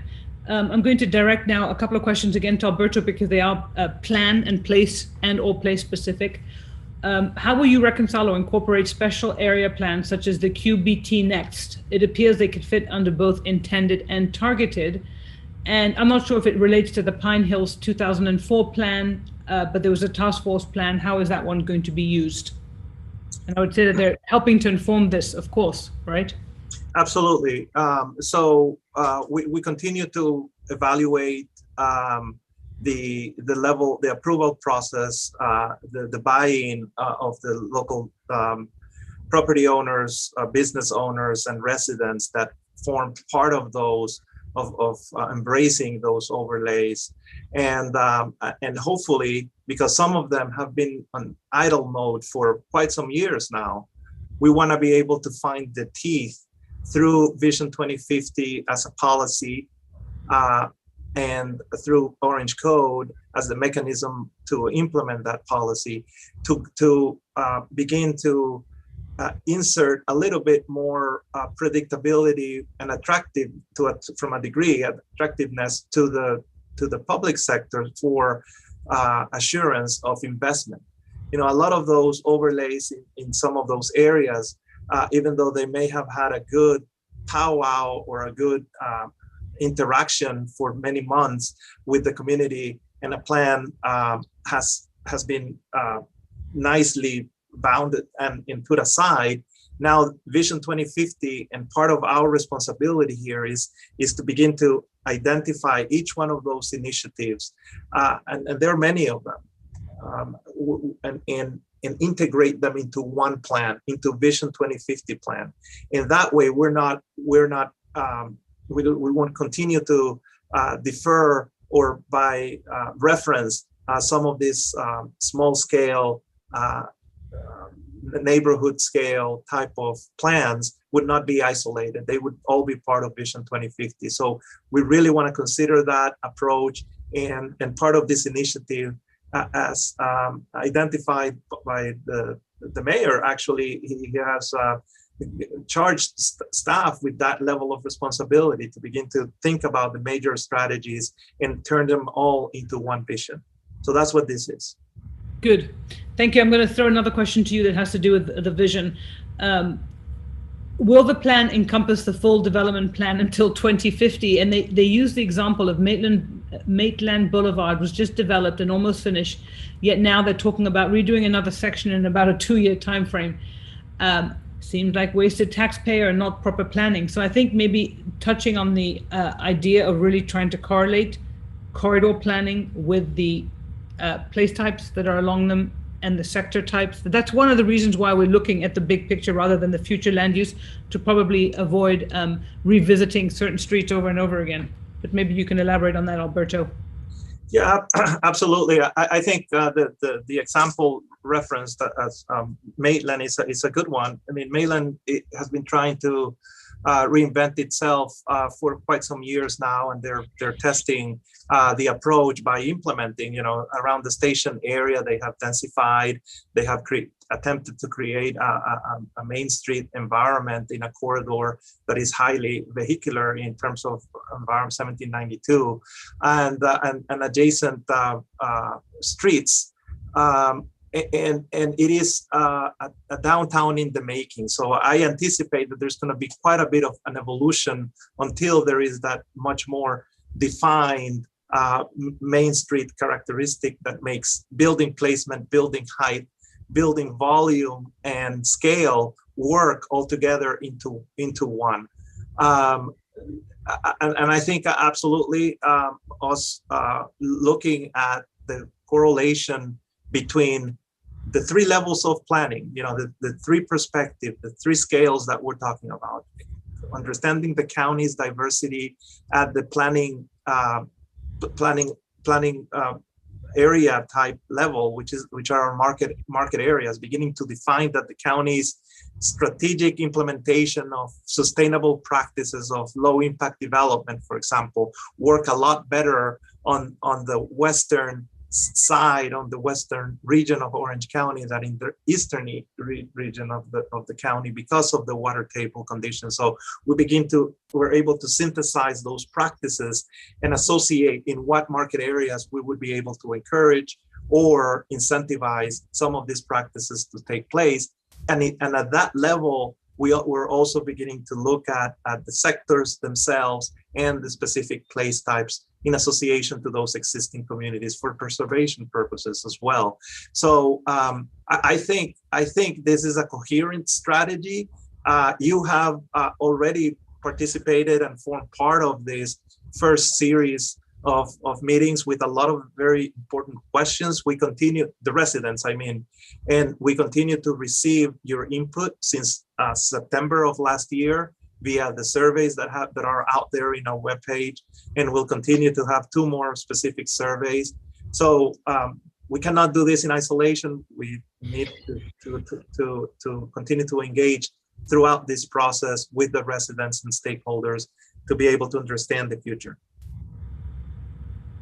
Thank you. And I think the idea of these sectors and in particular the place types is really to begin to establish a physical vision of how the county would grow. And that's often what's lacking in comprehensive plans. There's lots of policies, objectives, and goals which are equally important, but the physical vision is what this is attempting to do.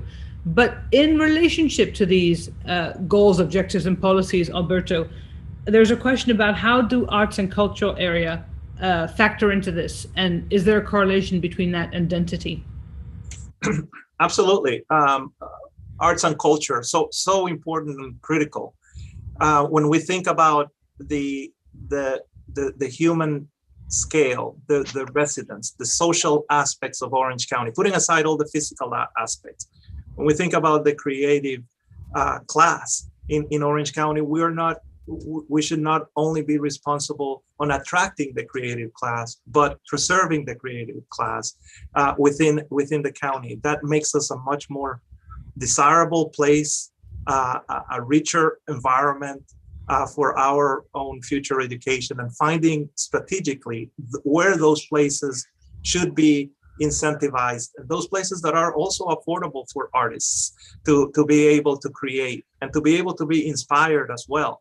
So we are looking at very specific areas where not only their product, their art form could be celebrated at different scales. We see an example here in the administration building, the greatest advantage that has been taken of an open space, a green space. Now you have an experience on a daily basis, at least for those that come and visit the administration building, of a display of sculptures, at a different level that changes over the year time frame.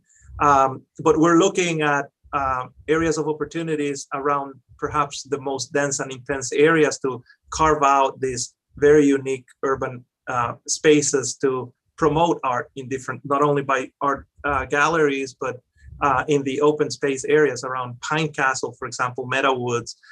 International Drive is another area to pay attention as it continues to evolve from a suburban environment to a much more thriving urban environment.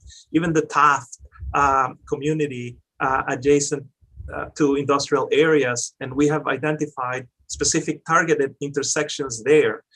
Lockhart, is another very important community where we think that even though there may be a specific opportunity for the transformation of a main street, there is a gateway that celebrates its presence by a mural that represents its history. So what a better way to identify a point of arrival, not only to look into the future, but understanding its past and what it brings to how the next 30 years should be planned.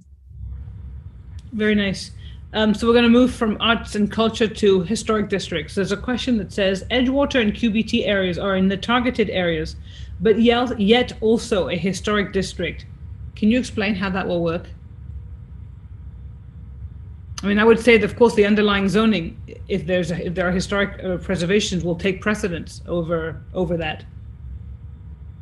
Yeah, and I think that is correct. I mean, there's certain areas that we would like to continue to celebrate their history by the zoning code, and how those specific buildings and areas and environments will continue to be preserved as a volume, and without necessarily going into the discardable mode where the history just becomes erased because new uses come into the area. Yeah, I apologize. I keep saying QBT. I meant OBT. A few last questions for you again, Alberto, because it speaks to the other elements of the comprehensive plan, and that has to do with in the high density targeted sectors, what types of traffic studies and safety measures are being taken into consideration for this anticipated growth? So when we think of the way that the targeted sector is delineated today didn't happen by accident or just by pure analysis of existing context. We have looked at very specific areas where employment centers exist and have staying power, where the population lives today and are attracted to live within close proximity to their place of employment. And we have also looked at specific corridors, alternative analysis for corridors for future transit at the different technologies, from rubber tire to bus rapid transit to perhaps light rail and high-speed rail, even now being part of our conversation in Orange County. So we continue to look at those specific corridors and how they connect to the employment centers.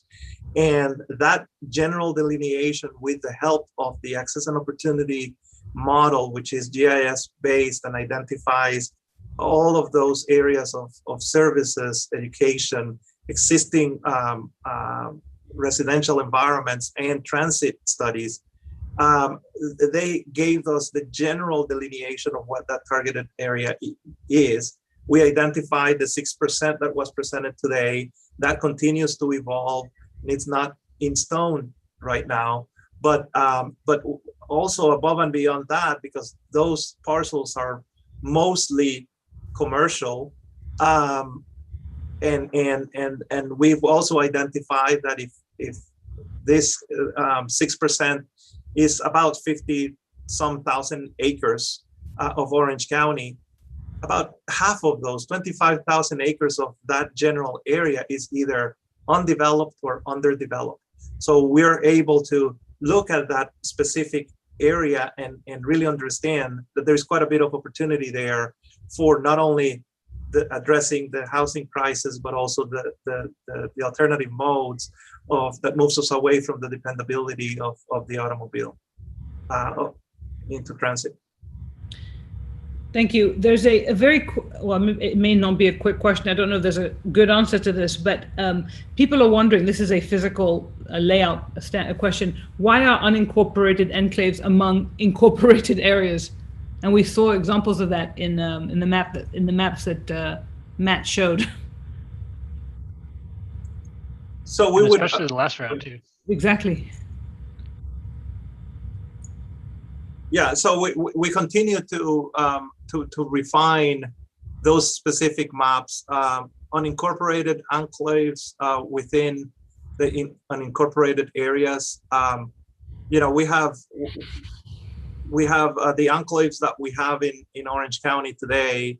Are the rural settlements as well as the rural residential enclaves, and those are very unique in nature. They have taken quite a bit of analysis and study from local residents to be able to be preserved and not evolve or change over the future. So I'd like to better understand the specifics of what they're referring to in terms of the question, because it may not be related, but that's what comes to mind in terms of specific areas that are kind of unique within unincorporated Orange County. Well, I think it's more of yesterday when we were looking at the Northwest, we sort of zoomed in to different parts of the map where the annexation pattern was such that there's little pieces of unincorporated county that fall within this larger sort of spider web of incorporated area.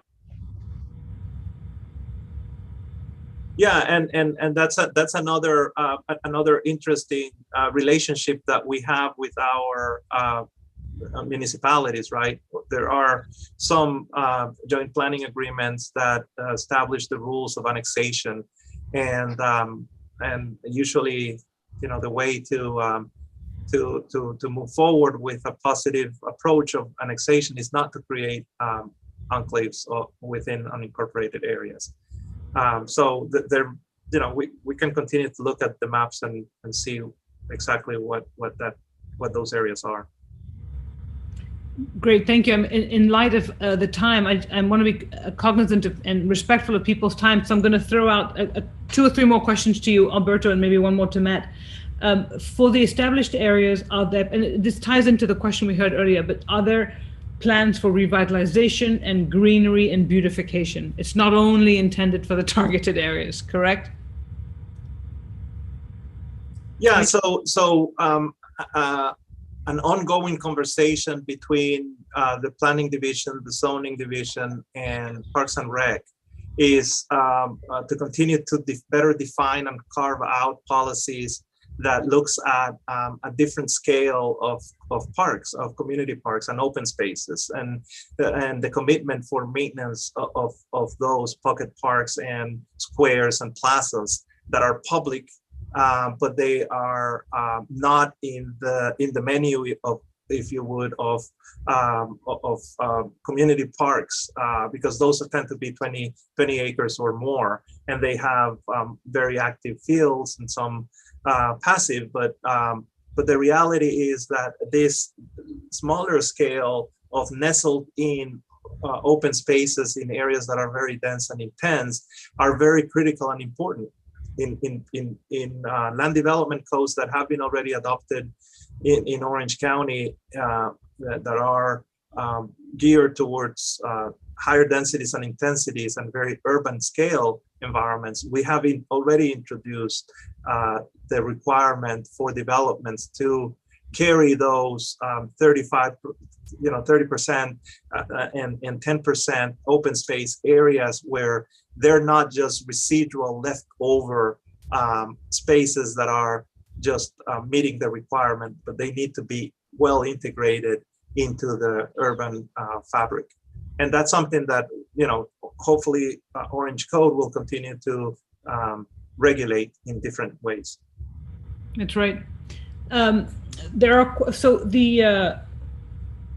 We've touched on this question a little bit throughout the presentation, but maybe Matt, you want to add a little bit to it.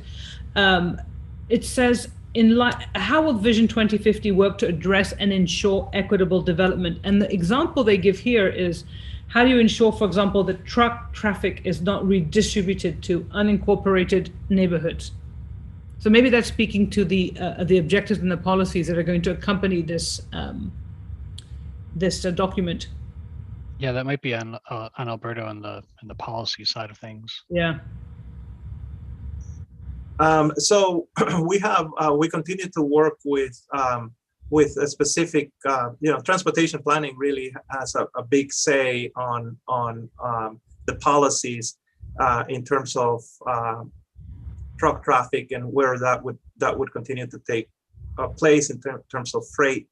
And in our master plan of thoroughfares in Orange County, we continue to look at those specific different categories. We need to do a much better coordination now that Vision 2050 is taking off, to better understand the different categories of context sensitivity approach, consistent to what FDOT is doing, but context sensitive roadways and the different types of vehicles that traverse those roadways is also part of this overall coordination effort that's going on. Well, and so, some of that will hopefully be apparent in the mapping, as we look at place types in different areas, because those will coordinate with DOT's categories and where they align freight routes and other things like that. So for example, the neighborhood fabrics are places that, given the context translation, would not be places that freight routes would be oriented, and instead they might be oriented towards the suburban corridors, the transit corridors, hopefully away from the Main Street corridors. But those are the sorts of things that can be aligned between the place types and the context zones, to then align with transportation policy. So that's right. I see a comment here that says the city of Orlando picks up land because developers cup up neighborhoods and the county and city work better together. And there's a comment that Marcos made earlier on, which I forgot to say, but I think it's an important one, which is the emphasizing that our goal is not simply to remove and ignore the incorporated areas, but instead use the place types and sectors specifically to identify areas for future coordination and cooperation with the city and with the city essentially. So I think that's an important point that we mustn't forget. And then I'm going to group the last two questions together because one of them is a specific question about Cheracona and Ocoee and Powers Road being in a growth sector, and that will probably, so someone's making a comment about that, and so the question here is, what are the other communication or resident outreach methods which will be implemented to get additional public input? So for people to be able to provide specific comments on these maps, Alberto, I'd like to end on this question, which is, what are the other outreach strategies, or how will comment be provided once these maps are uploaded? Yeah, so there are several maps that are going to be part of this series in which we're going to be seeking for additional input, and this is one of them. You're going to be able to see that even though you may have identified Clarkona, Hiawassee, and other specific corridors, you would once you zoom in, you would understand that it only happens at the intersection of 50 and Hiawassee, for example, where there is a center identified that is part of that targeted sector, and it's not the entire corridor, because we're trying to be very specific as to, again, the general delineation of that vision map. So I believe that would be the very important tool to be able to provide a PDF level map, not only of the sectors, but also as we continue to develop the future land use map, which are going to be the place type map, and find a process to be able to correlate graphically and with the reference of the streets, how all of this is working together. So hopefully we will be able to come up with a mechanism so that the residents out there that are looking or following this process can better understand the initial planning approach and then give us comments based on those. Great. And one last question came in for Matt, so I'm going to send it your way, Matt, which is transit been alluded to many times. How, other than roads, how will the multimodal transit play in these areas and in these plans? And in fact, somebody made a comment about it would be really good to see, and we've talked about this, transit corridors overlaid on the sectors and place types. So that map will eventually be forthcoming. Mm-hmm, mm-hmm. But you're asking about other systems. I mean, there are some things that are overlays, like bike routes and whatnot. But really, what makes other modes of transportation besides the car and besides larger public transit function is having diverse and intense land uses near each other, and also easily accessible from the surrounding neighborhoods. And so the centers and the corridors themselves are intended to, the centers especially, to be that node of multimodal activity, not just multimodal in terms of what is normally discussed, like transit and pedestrian, but also, of course, the car and bikes and micromobility in terms of whatever that becomes, whether it's bike shares or scooters or, all the people on the little one-wheel things that float around pretty interestingly. I don't know what they're called, but these micromobility solutions are evolving, but they really work. They sort of extend your walking distance. So you can think from the sort of walking distance standpoint, and then extend it with these other mobility solutions. And so that comes to the point of connectivity. And connectivity is something that in the past has not been part of the rules for development. Now, in the established sector, there should be a view to try to increase connectivity where possible. With ways, they don't have to be vehicular ways, but other ways for people to reach their destination on multiple modes. In terms of new development, both in redevelopment of centers and in corridors, and even smaller parcel developments, the Orange Code, in terms of its standards, it's sort of a mixture between, it's becoming a unified development ordinance, right? So mixing zoning and subdivision standards so that they're coordinated, because a lot of times, just like zoning and comprehensive plans, a lot of times those aren't coordinated. Often the zoning and subdivision standards aren't coordinated either. And so mixing those together, it's ensuring that new development occurs on structure of streets and blocks and buildings that becomes accessible by not just the car, but easily accessible other modes of transportation.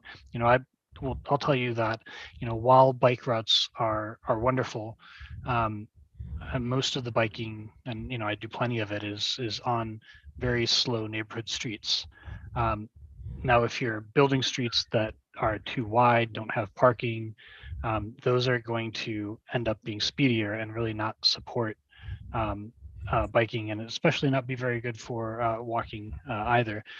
But in the process of going through Orange Code, we've also spent a lot of time with Public Works and Transportation Planning to work on detailing and allowing streets that are aimed at walkability and bikeability more broadly throughout the county. Thank you, Matt. And I think this is a good place to end. We want to thank everybody for the really good questions that were thrown our way, and remind you to please continue to stay involved. And first, take the survey for those of you who are on the webinar, on the Zoom webinar. We would really appreciate your input. But we look forward to continued engagement and continued discussion on these place types and sectors. And I don't know, Alberto, if there are any commissioners who may want to have some final words, but I wanted to thank everyone who's participated and who has stayed on past the 8 o'clock hour. Sure, I'll open up the floor for any of the commissioners that are still with us.